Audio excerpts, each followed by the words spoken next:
രണ്ടാമത്തെ ഒന്നാം പടിയെ കുറിച്ചാണ് ചിന്തിച്ചുകൊണ്ടിരിക്കുന്നത്. കഴിഞ്ഞ രണ്ട് മീറ്റിംഗിലായിട്ട് മെർസിലസിനെ കുറിച്ചും അതിനു മുമ്പുണ്ടായ രണ്ട് മീറ്റിംഗില് ഈ മദ്യാസക്തി എന്ന് പറയുന്ന രോഗത്തെ കുറിച്ചും ക്രേവിങ്ങിനെ കുറിച്ചും അലർജിയെ കുറിച്ചും ഒക്കെ നമ്മൾ സംസാരിച്ചു. ഇന്ന് നമ്മള് അൺമാനേജബിലിറ്റിയെ കുറിച്ച് സംസാരിക്കാനാണ് ശ്രമിക്കുന്നത്. അതിനു മുമ്പായിട്ട് ഈ കഴിഞ്ഞ 2-3 മീറ്റിങ്ങുകളുണ്ടായ അല്ലെങ്കിൽ 4 മീറ്റിങ്ങുകളുണ്ടായ കുറച്ച് കാര്യങ്ങള് ഒരു റിവ്യൂ പോലെ അല്ലെങ്കിൽ ഒന്ന് ഓർത്തെടുക്കാൻ വേണ്ടി ശ്രമിക്കുകയാണ്. എന്തൊക്കെയാണ് നമ്മൾ സംസാരിച്ചത്? ആദ്യം നമ്മള് അൽഗോരിതംസിന്റെ 1ാമത്തെ പടി തുടങ്ങുന്നത് തന്നെ ഹൗ ഇറ്റ് വർക്ക്സ് എന്നാണ്. ഇതെങ്ങനെ പ്രവർത്തിക്കുന്നു നമ്മൾ പറഞ്ഞു. How honesty, open mindedness and willingness. സത്യസന്ധത, തുറന്ന മനസ്സ് അല്ലെങ്കിൽ വില്ലിംഗ്നെസ്. അതിനകത്ത് ഹോണസ്റ്റിയെ കുറിച്ച് 20 പ്രാവശ്യം, അതായത് മൊത്തത്തില് 20 പ്രാവശ്യം, 13 പ്രാവശ്യം, ബുക്കിലെ 7 പ്രാവശ്യം പറയുന്നുണ്ട്. അതിന് 3 പ്രാവശ്യവും ഇതെങ്ങനെ പ്രവർത്തിക്കുന്നു എന്ന് പറയുന്ന ആദ്യത്തെ പാരഗ്രാഫിലാണ് പറയുന്നത്. പ്രത്യേകിച്ച് റിഗറസ് ഹോണസ്റ്റി, കഠിനമായ ഒരു സത്യസന്ധത ഉണ്ടാകണം എന്ന പടികളിലേക്ക് കടക്കുമ്പോ എന്ന് അവിടെ വിവരിക്കുന്നുണ്ട്. അടുത്തുള്ളത് ഓപ്പൺ മൈൻഡ്നെസ്. ഓപ്പൺ മൈൻഡ്നെസ് എന്ന കാര്യം 25 തവണ സൺമസിന്റെ ബുക്കില് പറയുന്നുണ്ട്. എന്താണ് ഈ തുറന്ന ഹൃദയം? അതായത് ഒരു വെളിമയോടുകൂടിയുള്ള ഒരു മനോഭാവം അല്ലെങ്കിൽ ഒരു തുറന്ന മനസ്സ്. അതാണ് നമ്മളെ വിശ്വാസത്തിലേക്ക് നയിക്കുന്നത്. എല്ലാ മീറ്റിങ്ങുകളും നമുക്ക് തരുന്ന ഒരു അഷുറൻസ് എന്ന് പറഞ്ഞാല് that God will restore us to sanity. ദൈവം നമ്മെ സുബോധവാന്മാരാക്കി തീർക്കുമെന്നുള്ള ഒരു ആശയം നമ്മുടെ മനസ്സിൽ സ്വീകരിക്കുകയും ശരിയായ ഒരു എളിമയിലേക്ക് നമ്മൾ കടന്നു വരികയും ചെയ്യാണ്. പിന്നീട് നമ്മൾ കണ്ടത് വില്ലിംഗ്നെസ്സിനെ കുറിച്ചാണ്. വില്ലിംഗ്നെസ് നമുക്കറിയാം, ഒരു ഒരുക്കം അല്ലെങ്കിൽ ഒരു സൗമനസ്യം അല്ലെങ്കിൽ സമ്മതം, സന്നദ്ധത, യാതൊരു നിർബന്ധവും കൂടാതെ തന്നെ നമ്മൾ സ്വയം ഒരുങ്ങുക എന്നുള്ള അർത്ഥത്തിലൊക്കെ വില്ലിംഗ്നെസ് നമുക്ക് നിർവചിക്കാം. കാരണം ഈ 3 കാരണങ്ങളാണ്, അതായത് honesty, open mindedness and willingness. ഇതാണ് ഒരു മെമ്പർക്ക് ഉണ്ടാകേണ്ട അടിസ്ഥാന ഗുണഗണങ്ങൾ പടിയിലേക്ക് നീങ്ങുന്നതിന് വേണ്ടി. പിന്നീട് നമ്മൾ കണ്ടത് മൈൻഡിനെ കുറിച്ചാണ്. നമുക്കറിയാം, ഒരു മെന്റൽ ഒബ്സഷൻ ഉണ്ടാകുന്നുണ്ട്. അതിന് 24 തവണയാണ് ഈ മൈൻഡിനെ കുറിച്ചും ബുക്കിൽ പറയുന്നത്. അപ്പോ മെന്റൽ ഒബ്സഷൻ അത് വന്നു കഴിയുമ്പോഴാണ് നമ്മള് അടുത്ത ഘട്ടമായ ആദ്യത്തെ കുടി എടുക്കുക. ഇപ്പോ ആദ്യത്തെ കുടി അല്ലെങ്കിൽ ഫസ്റ്റ് ഡ്രിങ്കിനെ കുറിച്ച് 120 തവണ ആൽക്കഹോളിസത്തിന്റെ ബുക്കില് പറയുന്നുണ്ട്. ഫസ്റ്റ് ഡ്രിങ്ക് നമ്മൾ എടുക്കുന്നത് പല രീതിയിലാകാം. ഒരു ഇമോഷന്റെ ഭാഗമായിട്ട് ദേഷ്യമോ ഭയമോ, ചിലപ്പോ സന്തോഷപരമായ സംഭവമോ അല്ലെങ്കിൽ സ്നേഹമുള്ളപ്പോഴൊക്കെ പോലും ആദ്യത്തെ കുടിയിലേക്ക് നമ്മൾ നടന്നു നീങ്ങിയിട്ടുണ്ട്. ഭാര്യയോടൊക്കെ ദേഷ്യപ്പെട്ടിട്ട് ഞാൻ ഓടിയിട്ടുണ്ട്. അതോടൊപ്പം ഏതെങ്കിലും ബർത്ത്ഡേ വിവാഹ വാർഷികമൊക്കെ വരുമ്പോഴും ഞാൻ ഫസ്റ്റ് ഡ്രിങ്ക് എടുക്കാൻ ശ്രമിച്ചിട്ടുണ്ട്. അപ്പോ ആദ്യത്തെ കുടികളിലേക്കുള്ള ഭ്രാന്തമായ ഓട്ടം അത് നിർത്തുന്നതിലേക്ക് വേണ്ടിയിട്ടാണ് നമ്മളെ ആൽക്കഹോളിസത്തിന്റെ പടികളെ സഹായിക്കുന്നത്. നമ്മൾ പലപ്പോഴും ഫസ്റ്റ് പ്ലേസില് അല്ലെങ്കിൽ ആദ്യമായിട്ട് ഈ സംഗതി ഒഴിവാക്കാനായിട്ട്, ആദ്യത്തെ കൂടി ഒഴിവാക്കാനായിട്ട് ഒരുപാട് ട്രൈ ചെയ്തെങ്കിലും പലപ്പോഴും പറയുന്നുണ്ട് എനിക്ക് സാധിക്കുന്നില്ല എന്ന്. ആ ഒരു സാധിക്കുന്നില്ല എന്ന അവസ്ഥയിൽ നിന്ന് സാധ്യമാക്കുന്ന അവസ്ഥയിലേക്ക് എന്താണ് ഫസ്റ്റ് ഡ്രിങ്കിങ്ങിലേക്ക് നമ്മളെ നയിക്കുന്നത് എന്ന് പറഞ്ഞ മെന്റൽ ഒബ്സഷൻ. ഈ മെന്റൽ ഒബ്സഷൻ ഉണ്ടാകാനുള്ള കാരണം തിങ്കിങ് കൊണ്ടാണ്, ചിന്ത കൊണ്ടാണ്. വളരെ മാനസികമായ ഒരു സമ്മർദ്ദം മൂലമുണ്ടാകുന്ന ആദ്യത്തെ കൂടിയിലേക്ക് നയിക്കുന്നത് നമ്മുടെ തെറ്റായ ചിന്തയാണ്. ഇപ്പോ തിങ്കിങ്ങിനെ കുറിച്ച് 44 തവണയാണ് അൽഗോരിതത്തിന്റെ ബുക്കില് പറയുന്നത്. തിങ്കിങ്ങിനെ കുറിച്ച്, അല്ലെ ചിന്തകളെ കുറിച്ച് 130 തവണയും. അപ്പോ ഈ ചിന്തകളെ നമുക്കറിയാം, കുക്കിയിൽ പാലൊഴിച്ച് കഴിക്കാമെന്ന് വിചാരിക്കുന്ന ആളെ കുറിച്ചും 75 വർഷം വരെ കുടിക്കാതിരുന്നിട്ട് വീണ്ടും കുടിച്ച ഒരാളെ കുറിച്ചും ഒക്കെ നമ്മൾ സംസാരിച്ചു. അതുകൂടാതെ ദീർഘദൂര യാത്രയ്ക്ക് പോയപ്പോ ഒരു ഹോട്ടലിൽ താമസിച്ചു വീണ്ടും കുടിച്ചേക്കാന്ന് വിചാരിച്ച ആളെ കുറിച്ച് ചിന്തിച്ചു. ഇതെല്ലാം ആദ്യത്തെ കൂടി നമ്മളെ എങ്ങനെ റിലാപ്സിലേക്ക് എത്തിക്കുന്നു എന്ന് നമ്മൾ കണ്ടു.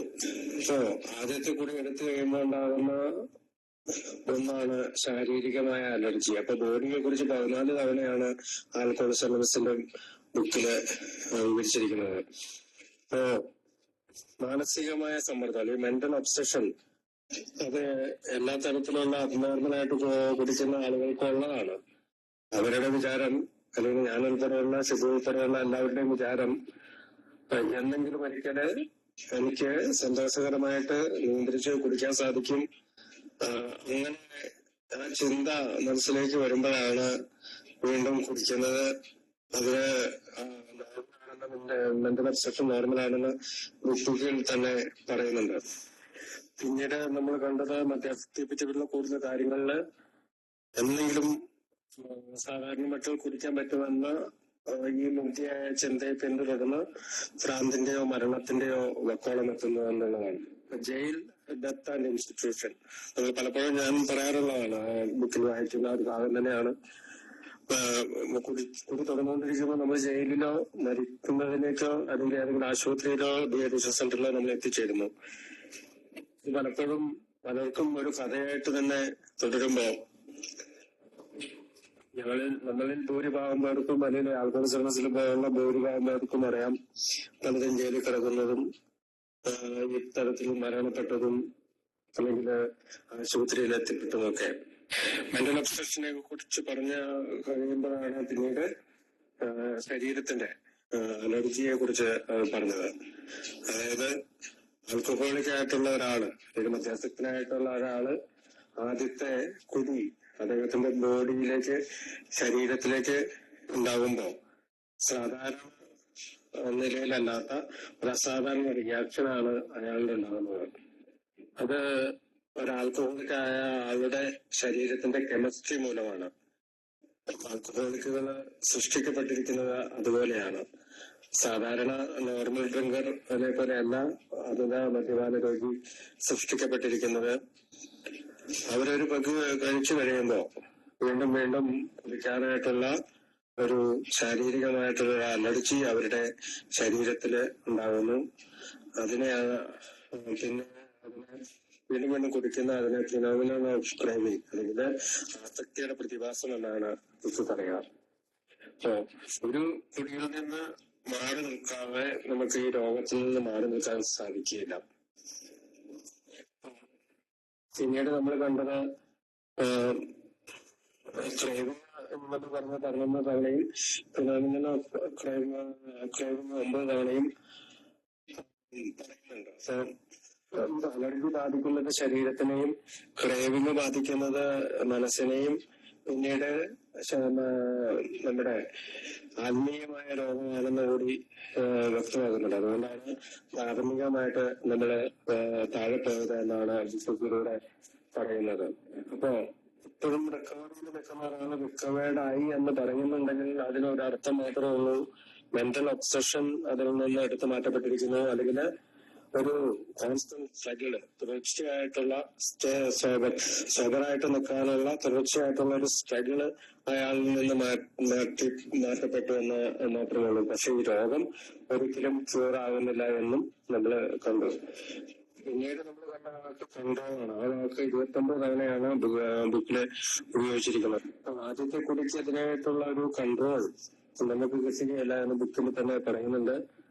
അതിന് നമ്മടിയിൽ അത് പറഞ്ഞതിന് ശേഷമാണ് അടുത്ത പടികളിലേക്ക് നമ്മളെ ആൽക്കഹോളിക്സ് അനോണിമസ് നയിക്കുന്നത്. അടുത്തതായി നമ്മൾ കണ്ടത് ആൽക്കഹോളിക് എന്ന വാക്കാണ്. ആൽക്കഹോളിക് എന്ന വാക്ക് അല്ലെങ്കിൽ മദ്യാസക്തം എന്ന വാക്ക് 266 തവണയും ആൽക്കഹോളിസത്തെ കുറിച്ച് 97 തവണയും പറയുന്നുണ്ട്.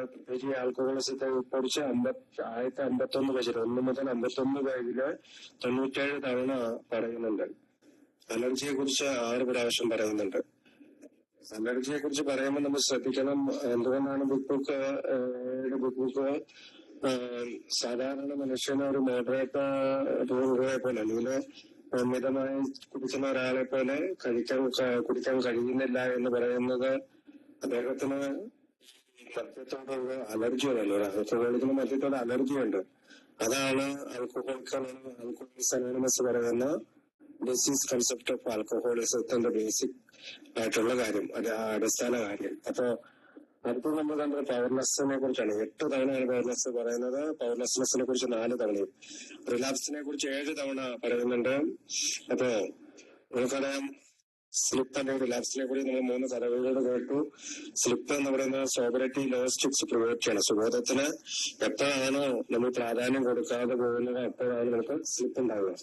ഒട്ടുമിക്കവർക്കും തന്നെ സ്ലിപ്പ് ഉണ്ടാകുന്നത് ആദ്യ കാലഘട്ടത്തിലാണ്. അതായത് ആൽക്കഹോളിക്സ് അനോണിമസിന്റെ റിക്കവറി പ്രോഗ്രാമിൽ എത്തിക്കഴിയുമ്പോൾ ഉണ്ടാകുന്ന ആദ്യത്തെ വീഴ്ചകളെല്ലാം നമ്മൾ സ്ലിപ്പ് എന്ന് വിളിക്കുന്നത്. ഒരു പക്ഷേ നാരങ്ങ ഇറങ്ങി പ്രോഗ്രാം അല്ലെങ്കിൽ ആൽക്കഹോളിക്സ് അനോണിമസിന്റെ നാരങ്ങ മനോഭാവം സൃഷ്ടിക്കുന്ന ഈ പ്രോഗ്രാം മനസ്സിലാക്കാൻ സാധിച്ചിട്ടുണ്ടാവില്ല. അല്ലെങ്കിൽ ഏഴ് ഫിലോസഫി കണ്ടുപിടിക്കാനായിട്ട് സാധിച്ചിട്ടുണ്ടാവില്ല. കാരണം സൈക്കിക് ചേഞ്ചിനുള്ള ഈ ഫിലോസഫി കണ്ടുപിടിച്ചാൽ മാത്രമേ അയാൾക്കൊരു സ്വന്തം കാലിൽ, ഒരു ബലമുള്ള കാലില് ആൽക്കഹോളിക്സ് അനോണിമസിൽ നിൽക്കാൻ കഴിയുള്ളൂ. അപ്പൊ ഫിലോസഫി എന്ന വാക്ക് 6 തവണയാണ് ഉപയോഗിച്ചിരിക്കുന്നത്. ഫിലോസഫി എന്ന് പറഞ്ഞാൽ അർത്ഥം നമുക്കറിയാം, ഒരു തത്വദർശനമോ ജ്ഞാനാന്വേഷണമെന്നോ ഒക്കെയാണ്. സൈക്കോളജിയെ പറ്റി നമ്മൾ സംസാരിച്ചു. അതിനകത്ത് മോറൽ എന്ന് പറയുന്ന വാക്കിന് സദാചാരപരം, ധർമ്മനിഷ്ഠമായ അല്ലെങ്കിൽ ധാർമ്മികമായ അല്ലെങ്കിൽ ധർമ്മ വിവേചനപരമായ എന്നുള്ള തരത്തിലാണ്. അപ്പൊ മോറൽ സൈക്കോളജി വേണമെങ്കിൽ ഒരു അച്ചടക്കവും ഒരു വിശ്വസ്തതയൊക്കെ കലർന്ന ഒരു ആത്മവീര്യത്തില് സ്വന്തം ജീവിതത്തെ നയിക്കുന്നതിനെ കുറിച്ചൊക്കെയാണ്. സൈക്കോളജി നമുക്കറിയാം മനഃശാസ്ത്രമാണ്. അല്ലെങ്കിൽ മനസ്സിനെ പറ്റിയുള്ള പഠനം. ഒരു സദാചാര മനഃശാസ്ത്രം എന്നാണ് മോറൽ സൈക്കോളജിയെ കുറിച്ച് ഡോക്ടർ സിൽക്വർത്ത് പറഞ്ഞതൊക്കെ നമ്മള് കണ്ടു. അപ്പൊ എന്താണ് മോറൽ സൈക്കോളജി? ഏറ്റവും ചുരുക്കത്തില് പുതിയ അറിവുകൾ നേടുക, സദാചാരപരമായിട്ടുള്ള പുതിയ അറിവുകൾ നേടുക. നിങ്ങൾ കേട്ടിട്ടുള്ള പുതിയ അറിവുകള് പഴയ അറിവുകളെ പുനർനിർമ്മിക്കുമെന്ന്. അപ്പോ പുതിയ അറിവുകൾ നേടിക്കൊണ്ട് പഴയ അറിവുകളെ പുനർനിർമ്മിക്കുന്ന പരിപാടിയിലൂടെയാണ് ആൽക്കഹോളിക്സ് അനോണിമസിലൂടെ നമ്മൾ സഞ്ചരിക്കുന്നത്. നമുക്ക് ഒരു ആൽക്കഹോളിക്സ് അനോണിമസിന്റെ ഉള്ളിലുള്ള ഒരു കോട്ട് ഇങ്ങനെയാണ്: The road to sobriety is a simple journey for confused people with a complicated disease. അതായത് സുബോധത്തിലേക്കുള്ള യാത്ര എന്ന് പറയുന്നത് ഒരു ലളിതമായ പരിപാടിയാണ്. അത് കൺഫ്യൂസ്ഡ് ആയിട്ടുള്ള ആളുകൾക്ക് കൺഫ്യൂസ്ഡ് ആയ ആളുകളുടെ കോംപ്ലിക്കേറ്റഡ് ആയിട്ടുള്ള അല്ലെങ്കിൽ സങ്കീർണമായ അസുഖമുള്ള കൺഫ്യൂസ്ഡ് ആയിട്ടുള്ള ആളുകളുടെ ഒരു സിമ്പിൾ ജേർണിയാണ് ഈ പറയുന്ന സുബോധാവസ്ഥ. കാരണം 12 പടികള് അല്ലെങ്കിൽ 12 പടികൾ നമ്മൾ പഠിപ്പിക്കുന്നത് നമ്മളെല്ലാം കൺഫ്യൂസ്ഡ് ആയിട്ടുള്ള ആളുകളാണ്. എപ്പോഴും നമുക്ക് സംശയവും ഉത്കണ്ഠയും അല്ലെങ്കിൽ എന്താണ് എന്നറിയാനുള്ള എന്താണ് പറയേണ്ടത് എന്താണ് ചെയ്യേണ്ടതെന്ന് അറിയാത്ത ഒരു അവസ്ഥയൊക്കെ വരാറുണ്ട്. അത് നമുക്ക് വരുന്നത് ഈ കോംപ്ലിക്കേറ്റഡ് ആയിട്ടുള്ള ഡിസീസുകളാണ്. മദ്യാസക്തി എന്ന് പറയുന്ന കോംപ്ലിക്കേറ്റഡ് ആയിട്ടുള്ള ഡിസീസ് ഉള്ളത് കൊണ്ടാണ്. അതുകൊണ്ടാണ് നമ്മൾ ഈ മോറൽ സൈക്കോളജിയെ കുറിച്ചൊക്കെ അതുപോലെ സദാചാര മനഃശാസ്ത്രം എന്ന് പറയുന്ന കാര്യത്തെ കുറിച്ചൊക്കെ കൂടുതൽ പഠിക്കേണ്ടത്. കണ്ടത് ഇങ്ങനെ ഒരു ഒരാൾക്ക് 1-ാം പടി ചെയ്യുമ്പോ നമ്മൾ എത്ര പ്രാവശ്യം നുണ പറഞ്ഞു, അല്ലെങ്കിൽ ചീറ്റിംഗ്, വഞ്ചന ചെയ്തു, സ്റ്റീലിംഗ് അല്ലെങ്കിൽ മോഷണം ചെയ്തു എന്നുള്ള ഇതിന്റെ ഒരു ലിസ്റ്റ് തയ്യാറാക്കിക്കൊണ്ട് ഈ ലളിതമായ പരിപാടി, അതായത് ബിഗ് ബുക്കിൽ 29 തവണ പറഞ്ഞിരിക്കുന്ന ഈ സിമ്പിൾ പ്രോഗ്രാമിനെ കുറിച്ച് ചെയ്യാനായിട്ട്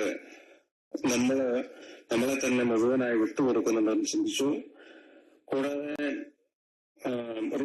റൈറ്റിംഗ് ആൻഡ് മീറ്റിംഗ്. ഇത് നമ്മൾ ചെയ്യുന്നത് ബിഗ് ബുക്കില്, അതൊരു ടെക്സ്റ്റ് ബുക്കാണ്, അല്ലെങ്കിൽ പാഠപുസ്തകമാണ്. സ്കൂൾ കുട്ടികൾ പഠിക്കുന്നത് പോലെ തന്നെ നമ്മള് ഈ പാഠപുസ്തകം പഠിക്കണം, എഴുതണം. അതുകൂടാതെ മീറ്റിംഗിൽ പങ്കെടുക്കണം.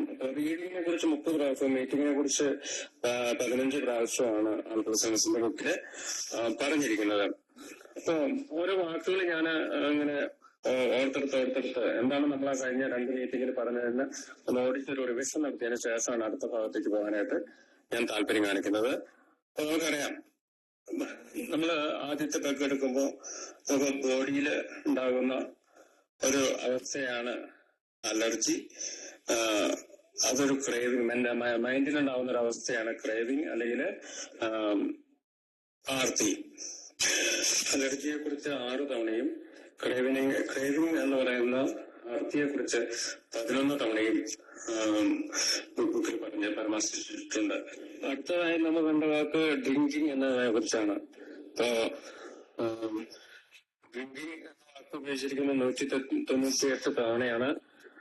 തിങ്കിങ് ഉപയോഗിച്ചിരിക്കുന്ന 18 തവണയാണ്. അതായത് 18 തവണ ചിന്തിക്കുന്നത് കൊണ്ട് 198 തവണ നമ്മൾ കുടിച്ചു എന്ന് വേണമെങ്കിൽ കാണാം. അതൊക്കെ തമാശയായിട്ട് പറഞ്ഞാണ്. പക്ഷെ 18 തവണ തിങ്കിങ് എന്നൊരു വാക്ക് ബിഗ് ബുക്കിലെ വിവിധ സ്റ്റൈലുകളിൽ സൂചിപ്പിക്കുന്നതിന് വേണ്ടി സൂചിപ്പിച്ചിട്ടുണ്ട്. ഈ തിങ്കിങ്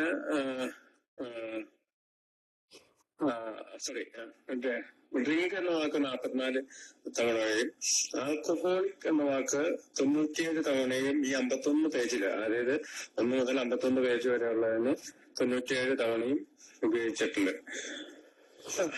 ഡ്രിങ്ക്സ് എന്ന വാക്ക് 44 തവണ, ഡ്രിങ്ക്സ് എന്ന വാക്ക് 120 തവണ ഉപയോഗിച്ചിട്ടുണ്ട്. മെന്റൽ ഒബ്സെക്ഷനെ കുറിച്ച് സൂചിപ്പിക്കുന്ന ഒബ്സെക്ഷൻ എന്ന വാക്ക് 20 തവണയും, പവർഫുൾ അല്ലെങ്കിൽ ശക്തി എന്ന വാക്ക് 15 തവണയും, കൺട്രോൾ എന്ന വാക്ക് 29 തവണയും ഉപയോഗിച്ചിട്ടുണ്ട്. പവർഫുൾ 15 തവണയും പവർലെസ്നെസ് അല്ലെങ്കിൽ ശക്തിഹീനത 8 തവണയും ഉപയോഗിച്ചിട്ടുണ്ട്. ഇത്രയും വാക്കുകൾ ഉപയോഗിച്ചുകൊണ്ടാണ് നമ്മൾ ഈ പവർലെസ്നെസ്സിനെ കുറിച്ച് നമ്മൾ ചിന്തിച്ചത്. നമ്മൾ കഴിഞ്ഞ പ്രാവശ്യത്തെ 2 മീറ്റിംഗിലും കാര്യങ്ങളെല്ലാം നമ്മൾ പറഞ്ഞതായതുകൊണ്ട് വീണ്ടും അതിലേക്ക് പോകാൻ താല്പര്യപ്പെടുന്നില്ല. അടുത്തത്, നമുക്കറിയാം, ഒരു കുടി കഴിയുമ്പോ എന്താണ് സംഭവിക്കുക? നമ്മുടെ ബോഡിയിൽ ഒരു അലർജി ഉണ്ടാവുന്നു, അല്ലെങ്കിൽ ഒരു ക്രേവിങ് രൂപപ്പെടുന്നു. എന്തുകൊണ്ടാണ് ക്രേവിങ് രൂപപ്പെടുന്നത്? ഇത് നേരിട്ട് നമ്മുടെ ശരീരത്തിനെ ബാധിക്കുന്ന അല്ലെങ്കിൽ നമ്മുടെ ശരീരത്തിന്റെ കെമിസ്ട്രിയെ ബാധിക്കുകയാണ്. അത് നേരിട്ട് കണക്ഷൻ ചെയ്തിരിക്കുന്നത് നമ്മുടെ ശരീരത്തിന്റെ കെമിസ്ട്രിയെ പറ്റിയാണ്. ഒരു ആൽക്കഹോളിക്കിന്റെ ശരീരത്തിന്റെ കെമിസ്ട്രിയുമായിട്ട് ബന്ധപ്പെട്ടിരിക്കുന്നതാണ്. എന്നാൽ ഒരു നോർമൽ ആൽക്കഹോളിക്കിന്റെ ശരീര കെമിസ്ട്രിയേക്കാൾ വ്യത്യസ്തമാണ് ഒരു അഡിക്ഷൻ ഉള്ള അല്ലെങ്കിൽ ആൽക്കഹോളിക് ആയിട്ടുള്ള ആൽക്കഹോളിക്കിന്റെ ശരീരത്തിന്റെ കെമിസ്ട്രി. അതുകൊണ്ടാണ് ഈ ക്രേവിങ് രൂപപ്പെടാനുള്ള കാരണം. ആരാണ് ഈ മെന്റൽ ഒബ്സഷനെ കുറിച്ച് പറഞ്ഞത്? ഡോക്ടർ കാൾജങ് ആണ്. ശാരീരികമായ അലർജിയാണെന്ന് പറഞ്ഞത് ഡോക്ടർ സിൽക്വർത്ത് ആണ്. അപ്പോ ഡോക്ടർ കാൾജങ് ഈ മെന്റൽ ഒബ്സഷനിൽ നിന്ന് രക്ഷ നേടുവാനായിട്ട് ഒരു സ്പിരിച്വൽ എക്സ്പീരിയൻസ് വേണം എന്ന് റോളണ്ട് ഹസാർഡിനോട് പറഞ്ഞത് നമ്മളെ ചരിത്രം പറഞ്ഞപ്പോ പറഞ്ഞിട്ടുണ്ട്. അപ്പോ ഈ മദ്യത്തിന് മുന്നിൽ ശക്തിഹീനനെന്ന് ഞാൻ സമ്മതിച്ചു എന്നുള്ള ആദ്യത്തെ പാർട്ടില് ആഴത്തിലും ഒരു ഗൗരവമായിട്ടുള്ള ഒരു സ്വീകരണം എനിക്കുണ്ടായാൽ മാത്രമേ പിന്നീടുള്ള സ്റ്റെപ്പുകളിലേക്ക് എനിക്ക് പോകാൻ കഴിയും. എനിക്ക് ബുദ്ധി കൊണ്ടുള്ള അല്ലെങ്കിൽ ഒരുപാട് ബുദ്ധി കൊണ്ടുള്ള തീരുമാനമല്ല. ചിലപ്പോൾ നമുക്ക് ബുദ്ധിയിൽ തീരുമാനിക്കും, ഉള്ളിലെ ഹൃദയത്തില് നമുക്ക് തീരുമാനിക്കാം. ബുദ്ധിയിൽ തീരുമാനിക്കുന്നത് ശരിയാണ്. ആൽക്കഹോളിക് മദ്യം ആദ്യത്തെ കുടി കഴിയുമ്പോൾ ക്രേവിംഗ് ഉണ്ടാവുന്നു, ബോഡി അലർജി ഉണ്ടാവുന്നു, തിങ്കിങ് ആണ് പ്രശ്നം, ഡ്രിങ്കിങ് അല്ല എന്നൊക്കെ ഒരുപാട് തലയിൽ കയറ്റി വെച്ചുകൊണ്ട് കാര്യമില്ല. അത് ഹൃദയത്തിലേക്ക് ആഴത്തിൽ ഉൾക്കൊള്ളുകൊണ്ട് ഒരു അക്സെപ്റ്റൻസ് ഞാൻ ഉണ്ടാക്കി മാത്രമേ ഈ പവർലെസ്നെസ്സിൽ നിന്ന് എനിക്ക് രക്ഷ നേടാനായിട്ട് സാധ്യതയുള്ളൂ. എന്ന് വെച്ചാല് ഷിബു ഞാനൊരു ആൽക്കഹോളിക്കാണ് അല്ലെങ്കിൽ ഐ ആം ആൻ ആൽക്കഹോളിക് എന്ന ചിന്ത എനിക്ക് എപ്പോഴും വേണം. അതേ ചിന്ത ഉണ്ടാവണമെങ്കിൽ നമ്മൾ ആദ്യം പറഞ്ഞാൽ ഹൗ വർക്ക് ചെയ്യണം. Honesty, open mindedness, willingness work ചെയ്യണം. നമ്മുടെ പ്രോഗ്രാം ഉണ്ടായത് തന്നെ 6 മാസത്തിൽ സോബറായിരുന്ന LW 6 മണിക്കൂർ മാത്രം സോബറായിരുന്ന ഡോക്ടർ ബോബിന്റെ അടുത്ത് സന്ദേശം എത്തിക്കാൻ പോകുന്ന ഒരു സാഹചര്യം ഉണ്ടാകുന്നതിലൂടെയാണ്. അപ്പൊ ഞാൻ കുടിക്കാതിരിക്കുന്നു, മറ്റുള്ളവരെ കുടിക്കാതിരിക്കാൻ സഹായിക്കുന്ന ഒരു കൺസെപ്റ്റ് ഇതിലൂടെയാണ് ഒന്നാം പടി നമ്മൾ മനസ്സിലാക്കിയെടുക്കുന്നത്. നമ്മുടെ പവർലെസ്നെസ് മറ്റുള്ളവർ പറയുന്നതിലൂടെയൊക്കെയാണ് നമ്മൾ മനസ്സിലാക്കിയെടുക്കുക. കാരണം ഡോക്ടർ ബോബിന്റെ അടുത്ത് അത്രയും ബുദ്ധിയും ഒരുപാട് കഴിവ് MD ആയിരുന്ന ഡോക്ടർ ബോബിന്റെ അടുത്ത് ഒരു ഷോക്ക് ഡോക്ടറാണ്. അത് എന്തുകൊണ്ടാണ്? അത് ഇന്റലക്ച്വലാണ്, അല്ല അതിൽ ബുദ്ധിപരമായിട്ടുള്ള ഒരു കഴിവ് കൊണ്ടല്ല ഡോക്ടർ ബോബിന്റെ അടുത്ത് ഈ കാര്യങ്ങളെല്ലാം പറഞ്ഞത്. അദ്ദേഹം പറഞ്ഞത് അനുഭവങ്ങളിലൂടെയാണ്. അതുകൊണ്ടാണ് ഡോക്ടർ ബോബ് പിന്നീട് പാസിറ്റോണിൽ എഴുതിയത്, ഞാൻ എന്റെ ഭാഷ സംസാരിക്കുന്ന ഒരാളെ കണ്ടു എന്ന് പറയുന്നു. അയാൾ പറഞ്ഞ കാര്യങ്ങൾ പുസ്തകങ്ങളിലൂടെ വായിച്ച കാര്യങ്ങളല്ല, അയാളുടെ സ്വന്തം ജീവിതത്തിൽ അനുഭവിച്ച കാര്യങ്ങളാണ് പറഞ്ഞത്. അതാണ് പുള്ളിക്ക് കൂടുതൽ മനസ്സിലാക്കാനായിട്ട്, അല്ലെങ്കിൽ ആൽക്കഹോളിസത്തെ കുറിച്ച് മനസ്സിലാക്കാനായിട്ട് സഹായിച്ചിട്ടുള്ളതെന്ന് നമുക്ക് മനസ്സിലാക്കാം. ആദ്യത്തെ കൊടി എപ്പോഴും നമ്മളെ കാത്തിരിക്കുന്നുണ്ട്, പക്ഷെ ഒരു സർവൈവല് നമ്മളെ കാത്തിരിക്കുന്നുണ്ടോ, അല്ലെങ്കിൽ നമ്മുടെ ജീവിതത്തിലേക്കുള്ള ഒരു തിരിച്ചുവരവ് നമ്മളെ കാത്തിരിക്കുന്നുണ്ടോ എന്ന് നമുക്ക് സംശയമാണ്. കാരണം നമ്മളെ 2-3 ഉദാഹരണങ്ങൾ കണ്ടപ്പോ ആദ്യത്തെ ആള് നമ്മൾ 4 വർഷം കൊണ്ട് മരിച്ചതൊക്കെ ആയിട്ട് നമ്മള് കഴിഞ്ഞ ഇതില് മുമ്പത്തെ നോക്കിയില് നമ്മൾ സംസാരിച്ചാണ്. അപ്പോ ഇതിനകത്ത് ബുദ്ധിപരമായിട്ടുള്ള കുറച്ച് ആസ്പെക്ട് എന്ന് പറയുന്നത്, നമ്മള് ഒരു റിങ്ങിലേക്ക് കയറിയാൽ മാത്രമേ അവിടെ നിൽക്കുന്ന ആൾ നമ്മൾ ഇരിക്കുകയുള്ളൂ. അതായത് നമ്മള് എല്ലാം തയ്യാറായി നമ്മുടെ കയ്യിൽ ഓരോ ഇടിക്കളത്തിലേക്കാണ് ബോക്സിംഗ് ഒക്കെ നടത്തുന്ന സ്ഥലത്തേക്കാണ് ആ കയ്യിലിടുന്ന ആ ഇടിയോടെയൊക്കെ ഇട്ടിട്ട് നമ്മൾ കയറുവാണെങ്കിൽ മാത്രമേ നമ്മൾ ഇടിയുള്ളൂ. അപ്പൊ ഡോണ്ട് ഡ്രിങ്ക് എന്ന് വെച്ചാല് നമ്മൾ കുടിച്ചില്ലെങ്കിൽ നമ്മള് കുടിയനാകുന്നില്ല. അപ്പൊ കുടിക്കാതിരിക്കുക എന്നുള്ള ആ ഒരു കൺസെപ്റ്റ് ഞാൻ ആഴത്തില് എന്റെ ഹൃദയത്തില് ഗൗരവപൂർണമായിട്ട് എടുക്കണം. അങ്ങനെ ഒരു ഗൗരവപൂർണമായിട്ട് എടുക്കുന്ന ആൾക്ക് മാത്രമേ അടുത്ത 11 പടികളിലേക്ക് പോകാൻ സാധിക്കുള്ളൂ. നമുക്കറിയാം, ആൽക്കഹോളിക് അനോണിമസിലെ ആദ്യത്തെ പടി, പൂർണ്ണമായിട്ടും ചെയ്യാൻ പറ്റുന്ന പടി, 100% ചെയ്യാമെന്ന പടി, അത് ഒരു ലാഡർ വെച്ച് ചിന്തിക്കുകയാണെങ്കിൽ, അല്ലെങ്കിൽ ഒരു കോണി വെച്ച് ചിന്തിക്കുകയാണെങ്കിൽ ആദ്യത്തെ ഒരു സ്റ്റെപ്പാണെന്ന് പറയാം. ആ കോണിയുടെ ആദ്യത്തെ സ്റ്റെപ്പാണ്. അതായത് നമ്മുടെ റെക്കോർഡ് പരിശോധിക്കുക എന്ന് പറയും. പിന്നെ എഴുതി നമ്മുടെ ലുക്കറ്റ് റെക്കോർഡ് എന്ന് പറഞ്ഞാൽ നമ്മുടെ റെക്കോർഡുകൾ പരിശോധിക്കുക. എന്തൊക്കെ കാരണങ്ങൾ നമ്മളെ വീണ്ടും കുറിച്ചത്. 3 പ്രാവശ്യം 3 പെഗ് അടിക്കണമെന്ന് തീരുമാനിച്ചിട്ട് ഒരു സ്ഥലത്തേക്ക് പോകുന്ന ആൾ 23 തവണ കുടിക്കുന്നത് എന്തുകൊണ്ടാണ്? അല്ലെങ്കിൽ ആൽക്കഹോൾ എന്റെ ജീവിതത്തില് 90% കാര്യങ്ങളും തീരുമാനിക്കുന്ന രീതിയിലേക്ക് മാറിയത് അങ്ങനെയാണ്. അതേ ആൽക്കഹോൾ എന്തൊക്കെയാ തീരുമാനിക്കുന്നത്? ഞാൻ എന്റെ ജീവിതത്തിൽ ഒരു ദിവസം ഞാൻ കുടിച്ചു കഴിഞ്ഞപ്പോ ഞാൻ ഓർക്കുന്നു, വീട്ടിൽ നിന്ന് ഇറങ്ങി ഞാൻ എന്റെ വീടിന്റെ അടുത്തുള്ള ബാറിൽ നിന്ന് കുടിച്ചത് ഓർക്കുന്നുണ്ട്. പിന്നീട് ഞാന് തൃശ്ശൂര് എന്റെ ഒരു കൂട്ടുകാരന്റെ വീട്ടിലാണ് ഇറങ്ങിയിട്ട് എണീറ്റത്. അപ്പൊ ഞാൻ എങ്ങനെ ആ കുടിയാണ് എന്നെ നിയന്ത്രിക്കുന്നത്. 90% എവിടെ പോകണം, എന്ത് കഴിക്കണം, എവിടെ ജീവിക്കണം, ഇതൊക്കെ ചിന്തിക്കുന്ന എന്റെ ചിന്തകളെ മുഴുവൻ 90% നിയന്ത്രിച്ചിരുന്നത് കുടിയാണ്. അപ്പൊ അങ്ങനെ ചിന്തിക്കുമ്പോഴാണ് ഞാൻ ഇതിന്റെ പവർലെസ്നെസ്സിനെ പറ്റി കൂടുതൽ മനസ്സിലാക്കാൻ സാധിക്കുള്ളൂ. ചിലപ്പോ നമ്മുടെ മീറ്റിങ്ങുകളിലൊക്കെ പറഞ്ഞു കേൾക്കാണ്ട്, ഒരു ആൽക്കഹോളിക് ആയിട്ടുള്ള ഒരു മദ്യാസക്തനായിട്ടുള്ള ഒരാള് കുടി നിർത്തിയില്ലെങ്കിൽ ആൽക്കഹോൾ അവനെ നിർത്തുമെന്ന്. ആൽക്കഹോൾ അവനെ നിർത്തുമെന്ന് പറഞ്ഞാൽ അവനെ കൊല്ലുമെന്ന് തന്നെയാണ് അർത്ഥത്തിലൊക്കെ അത് പറയാറുണ്ട്. ഒരു ആൽക്കഹോളിക്ക് ആൽക്കഹോൾ നിർത്തിയില്ലെങ്കിൽ ആൽക്കഹോൾ അവനെ നിർത്തുമെന്ന് പറഞ്ഞിട്ടുണ്ടെങ്കിലും എന്തെങ്കിലും അവൻ രോഗിയാവുകയോ ദുരിതപ്പെടുകയോ മരിക്കുകയൊക്കെ ചെയ്യുന്നുള്ള അർത്ഥത്തിലാണ് നമ്മുടെ റിക്കവറി മീറ്റിങ്ങുകളിൽ പറഞ്ഞു കേൾക്കാറുള്ളത്. നമ്മുടെ ആദ്യത്തെ ഭാവം മദ്യത്തിന് മുന്നിൽ ശക്തിഹീനനെന്ന് ഞങ്ങൾ സമ്മതിച്ചു. അപ്പൊ ഇതിനാൽ നമ്മൾ ഏകദേശമൊക്കെ ശക്തിഹീനനാണെന്ന് സമ്മതിച്ചു കഴിഞ്ഞു. ഡാഷ്, എന്താണ് ഈ ഡാഷ്? ഡാഷ് എന്ന് പറയുന്നത് അടുത്ത സെന്റൻസുമായിട്ട് ഒരു കണക്ഷൻ ഉണ്ട്, അല്ലെങ്കിൽ അതൊരു ന്യൂ ടോപ്പിക്കാണ്. പക്ഷെ ആദ്യത്തെ ഭാഗത്തിന് ഒരു ടോപ്പിക്കാണ്, അതിന്റെ പേരാണ് പവർലെസ്നെസ്. രണ്ടാമത്തെ അല്ലെങ്കിൽ പവർലെസ്നെസ് അല്ലെങ്കിൽ ശക്തിഹീനത. രണ്ടാമത്തെ ടോപ്പിക്കിന്റെ പേരാണ് അൺമാനേജബിലിറ്റി അല്ലെങ്കിൽ അനിയന്ത്രിതമായ അവസ്ഥ. പവർലെസ്നെസ്സും അൺമാനേജബിളുമായിട്ടുള്ള ഈ 2 കാര്യങ്ങള് 2 സബ്ജക്റ്റാണ്. അല്ലെങ്കിൽ അൺമാനേജബിലിറ്റി എന്ന് പറയുന്നത് ഒരു പുതിയ ഭാഗമാണ്. അത് ഡാഷിനെ വേണമെങ്കിൽ നമുക്ക് ആദ്യത്തെ ഭാഗത്തെ ഒരു പുസ്തകം അല്ലെങ്കിൽ പ്രോബ്ലമായിട്ട് കാണുമ്പോൾ രണ്ടാമത്തെ ഭാഗത്തിന് അൺമാനേജബിലിറ്റി എന്ന് കാണുന്നത് അത് നമ്മുടെ ജീവിതം മുഴുവൻ അനിയന്ത്രിതമായി പോയി എന്നുള്ളതാണ്. 100% അനിയന്ത്രിതമായി പോയി. അപ്പോ ആദ്യത്തെ ഭാഗത്തെ പ്രോബ്ലം ഒരു പക്ഷെ 10% മുതൽ 60% അല്ലെങ്കിൽ 70% ഒക്കെ ആയിരിക്കും ഒരാളെ ബാധിച്ചിട്ടുള്ളത് എങ്കിൽ അൺമാനേജബിലിറ്റി 100% മാറണം. അതിനിടയിൽ ഒരു ഡാഷ് ഉണ്ട്. ഈ ഡാഷ് എന്ന് പറയുന്നത് 2 ടോപ്പിക്കുകളെ വിവരിക്കാനാണ്. അത് തമ്മില് ഒരു കണക്ഷൻ ഉണ്ട്. ആൻഡ് എന്നല്ല ഉപയോഗിച്ചിരിക്കുന്നത്, ഡാഷ് ആണ്. ഒരു വരയാണ് ഇട്ടായിരിക്കുന്നത്. മറ്റും മലയാളത്തിലും ഇംഗ്ലീഷിലും ഒക്കെ സെയിം ആണ്. അപ്പോ എന്താണ് അൺമാനേജബിലിറ്റി? അതാണ് നമ്മൾ ഇന്ന് കാണാൻ പോകുന്നത്.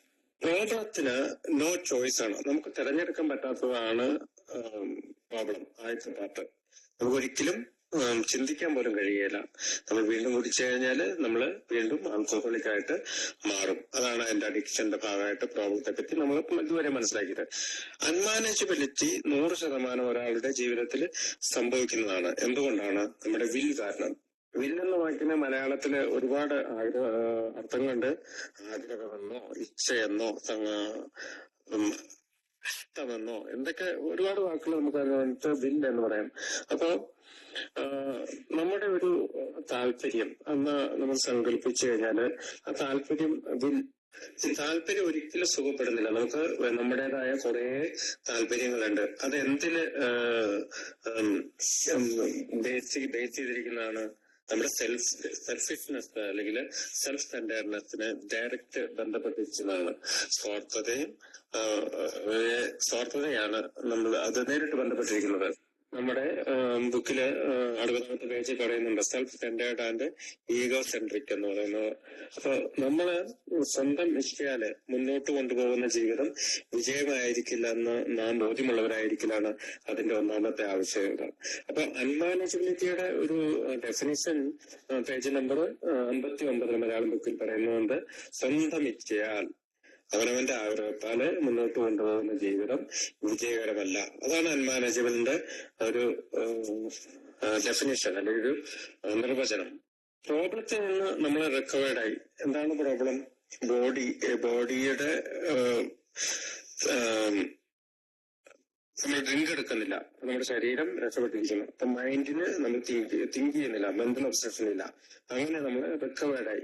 പക്ഷെ ഇപ്പൊ രണ്ടാമത്തെ ഭാഗം വരുമ്പോ അൺമാനേജബിലിറ്റിയാണ്.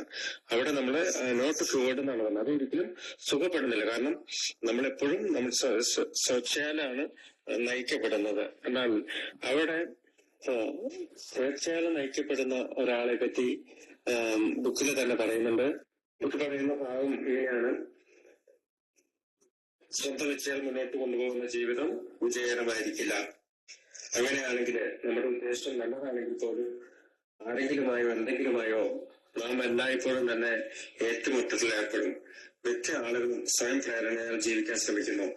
എല്ലാ പ്രകടനവും ഒറ്റയ്ക്ക് തന്നെ നശിക്കുന്നത് നടനെ പോലെയാണ് ഓരോരുത്തരും. ലൈറ്റും ഗായക സംഘവും സീനിയറും മറ്റു നടന്മാരും ഒക്കെ തനിക്ക് വേണ്ടി ഒരുക്കപ്പെടണമെന്നും തന്റെ വഴിക്ക് വരണമെന്നുമാണ് അയാളുടെ ആഗ്രഹം. ഈ പറഞ്ഞതുപോലെ ഇയാളുടെ സജ്ജീകരണങ്ങളൊക്കെ സാധിച്ചാൽ അയാൾ ആഗ്രഹിക്കുന്നത് പോലെ അല്ലെങ്കിൽ ഒരു ആയിട്ടുള്ള ഒരു ആൽക്കഹോളിക് ആഗ്രഹിക്കുന്ന പോലെ ആളുകൾ ചെയ്താല് അയാൾക്ക് പകർന്ന് മഹത്തരമായിരിക്കും. അയാൾ ഉൾപ്പെടെ എല്ലാവരും സന്തുഷ്ടരാകും. ജീവിതം അതിശയമാകും. ഈ ഒരുക്കങ്ങൾ ഉണ്ടാക്കാൻ ശ്രമിക്കുന്നതിനാൽ നമ്മുടെ മതചിലപ്പോഴൊക്കെ തികച്ചും നന്മയുള്ളവനാകാം. അയാൾ ദയാലുവും മറ്റുള്ളവരുടെ വികാരങ്ങളും താല്പര്യങ്ങളും പരിഗണിക്കുന്നതും സമാശീലനും ഉദാരമതിയും ആകാം.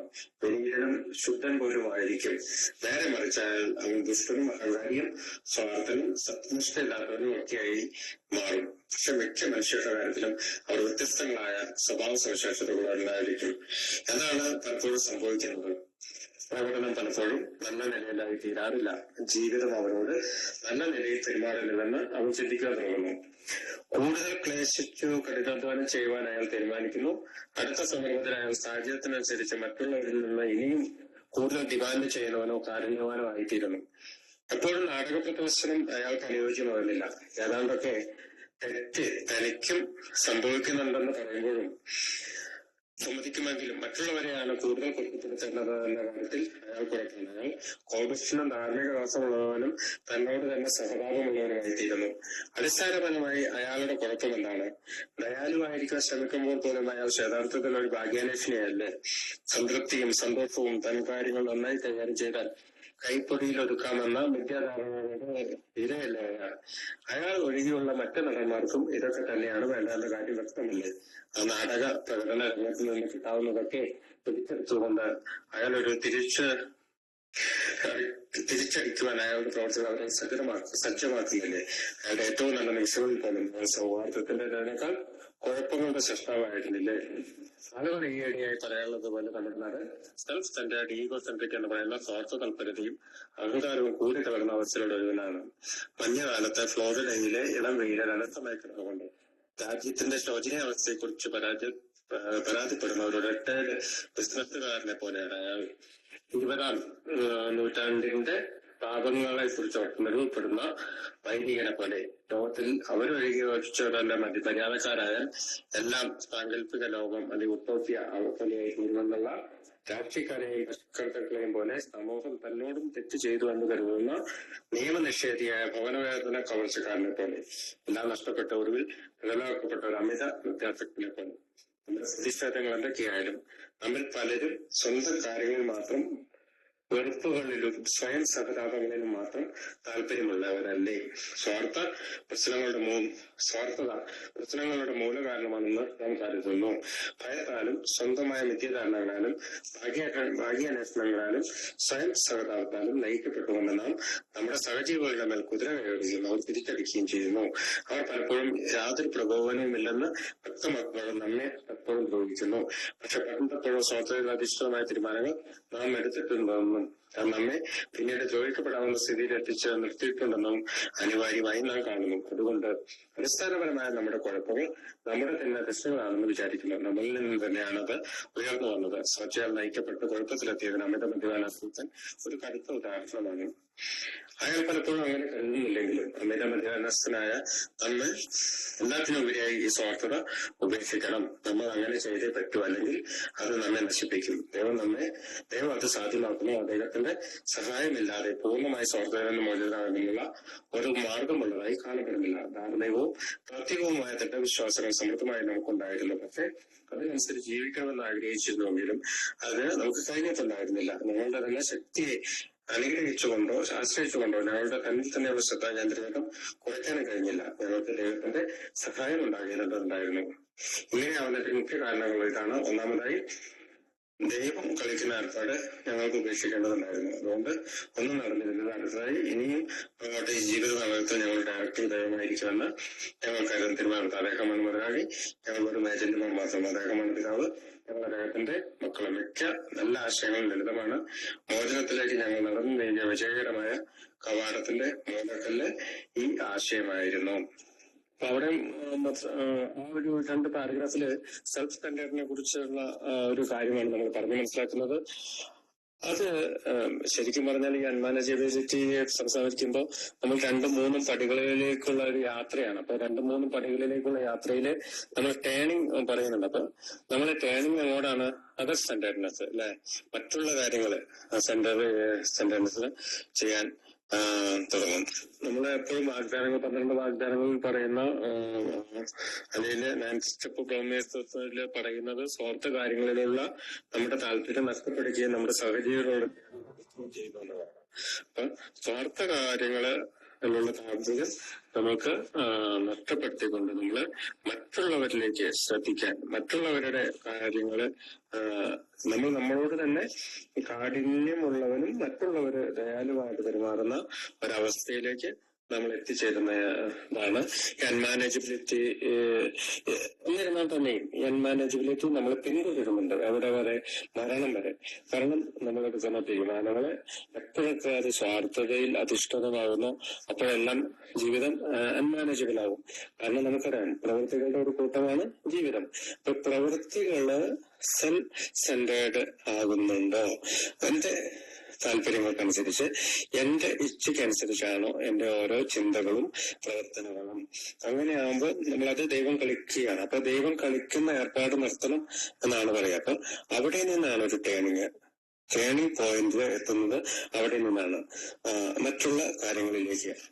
കാരണം 10-ാം പടിയില് നമ്മൾ പറയുന്നുണ്ട്, നമ്മളൊരു വേൾഡ് ഓഫ് സ്പിരിറ്റ് അല്ലെ, ഒരു ആത്മീയത, ഈ ചിന്ത ഞങ്ങളെ 10-ാം പടിയിലേക്ക് കൊണ്ടുവരുന്നു. നാം മുന്നോട്ട് പോകുമ്പോൾ പറ്റുന്ന തെറ്റുകൾ ശരിയാക്കുക എന്നും വ്യക്തിപരമായ തെറ്റുകുറ്റങ്ങളെ കുറിച്ചുള്ള കണ്ടെത്തൽ തുടരുക എന്നതുമാണ് ഇത് അനുശാസിക്കുന്നത്. നമ്മുടെ കഴിഞ്ഞ കാലത്തെ ഞങ്ങൾ ശുചീകരിച്ചപ്പോൾ ഈ തരത്തിലുള്ള ഒരു ജീവിത രീതി ഊർജ്ജസ്വലമായി ഞങ്ങളിൽ ആരംഭിച്ചു. ഞങ്ങൾ ആത്മീയതയുടെ ലോകത്തേക്ക് പ്രവേശിച്ചിട്ടുണ്ട്. ധാരണയിലും ഫലപ്രാപ്തിയിലും വളരുക എന്നതാണ് ഞങ്ങളുടെ അടുത്ത കർത്തവ്യം. ഒറ്റ രാത്രി കൊണ്ട് ചെയ്തു തീർക്കാവുന്ന ഒരു കാര്യമല്ല. ഇത് ഞങ്ങളുടെ ജീവിതകാലം മുഴുവനും തുടരണം. സ്വാർത്ഥതയും സത്യമില്ലായ്മയും വിദ്വേഷവും ഭയവും നിരീക്ഷിച്ചുകൊണ്ട് ഇത് തുടരുകയാണ്. ഇവയിൽ ഏതെങ്കിലും എപ്പോഴെങ്കിലുമൊക്കെ തലപൊക്കുമ്പോൾ അവ നീക്കി തരുന്നതിന് വേണ്ടി ഞങ്ങൾ ദൈവത്തോട് പ്രാർത്ഥിക്കുന്നു. ആത്മാർത്ഥമായ അടുത്ത ആരോടെങ്കിലും ഞങ്ങൾ ചർച്ച നടത്തും. ഞങ്ങൾ ആരെങ്കിലും ഉപദ്രവിച്ചിട്ടെങ്കിൽ ഒട്ടും വൈകാതെ പരിഹാരം ചെയ്യും. എന്നിട്ട് ഞങ്ങൾക്ക് സഹായിക്കാൻ സാധിക്കുന്ന ആരുടെയെങ്കിലും കാര്യത്തിലേക്ക് ചിന്തകൾ ഞങ്ങൾ തിരിച്ചുവിടുന്നു. സ്നേഹവും മറ്റുള്ളവരോടുള്ള സഹിഷ്ണുതയുമാണ് ഞങ്ങളുടെ നിയമസംഹിത. അപ്പൊ അവിടെ വായിക്കുമ്പോൾ പറയുന്നുണ്ട് ജീവിതകാലം മുഴുവനും തുടരണമെന്ന്. അത് എന്തൊക്കെ ഇല്ലാണ്ടാക്കിക്കൊണ്ട് സ്വാർത്ഥത ഇല്ലാതാക്കണം, സത്യമില്ലായ്മ ഇല്ലാതാക്കണം, വിദ്വേഷം ഇല്ലാതാക്കണം, ഭയമില്ലാതാക്കണം. ഇത്തരം കാര്യങ്ങളെല്ലാം നിർത്തിക്കൊണ്ടാണ് നമ്മൾ മുന്നോട്ട് പോകുന്നത്. നമ്മുടെ രാത്രിയില് ഉറങ്ങാൻ പോകുന്നതിന് മുമ്പ്, തമ്പടിയുടെ ഭാഗത്ത് പറയുന്നുണ്ട്, രാത്രി ഉറങ്ങാൻ പോകുന്നതിന് മുമ്പ് ഞങ്ങൾ ക്രിയാത്മകമായി ഞങ്ങളുടെ അന്നത്തെ ദിവസം പോലും പരിശോധിക്കുന്നു. ഞങ്ങൾ വൈരാഗ്യമുള്ളവരോ സ്വാർത്ഥ ചിന്തയുള്ളവരോ ആയിരുന്നോ, സത്യനിഷ്ഠയില്ലാത്തവരോ ഭയപരവശരോ ആയിരുന്നോ എന്നൊക്കെ ഞങ്ങൾ ആരെങ്കിലും മാപ്പ് പറയേണ്ടതുണ്ടോ? മറ്റൊരു വ്യക്തിയോട് ഉടൻ തന്നെ തുറന്നു പറയേണ്ടത് എന്തെങ്കിലും കാര്യം ഞങ്ങൾ സ്വയം മറച്ചു വെച്ചിട്ടുണ്ടോ? എല്ലാവരോടും ഞങ്ങൾ ദയവുള്ളവനും കനിവുള്ളവനുമായിരുന്നിട്ടുണ്ടോ? ഞങ്ങൾ ചെയ്തതിനേക്കാൾ കൂടുതൽ നന്നായി ചെയ്യാൻ പറ്റുന്ന എന്തെങ്കിലും കാര്യമുണ്ടോ? മിക്കവാറും സമയങ്ങളിൽ ഞങ്ങൾ ഞങ്ങളെക്കുറിച്ച് മാത്രം ചിന്തിക്കുകയായിരുന്നോ? അതോ മറ്റുള്ളവർക്ക് വേണ്ടി എന്ത് ചെയ്യാൻ കഴിഞ്ഞിരുന്നുവെന്ന് ഞങ്ങൾ ചിന്തിക്കുകയായിരുന്നു? പൊതുവെ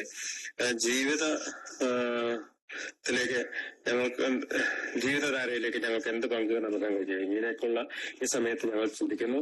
പക്ഷെ ഈ അവസരത്തിൽ മനപ്രയാസത്തിലേക്കും ദുഃഖത്തിലേക്കും അനാരോഗ്യകരമായ ചിന്തകളിലേക്കും മനസ്സ് തന്നെ പോലെ ഞങ്ങൾ ശ്രദ്ധിക്കേണ്ടതുണ്ട്. എന്തുകൊണ്ടെന്നാൽ ഞങ്ങളെ കൊണ്ട് മറ്റുള്ളവർക്ക് പ്രയോജനക്ഷമത മേൽപ്പറഞ്ഞ മൂലം നഷ്ടപ്പെടാനിടയുണ്ട്. ഇപ്രകാരമുള്ള പുനഃപരിശോധനയ്ക്ക് ശേഷം ഞങ്ങൾ ദൈവത്തോട് മാപ്പിരക്കുകയും തെറ്റിദ്ധരുത്തി മുന്നോട്ട് പോകുന്നതിനാവശ്യമായ നടപടിക്രമങ്ങൾ എന്തെന്ന് ദൈവത്തോട് അന്വേഷിക്കുകയും ചെയ്യുന്നു.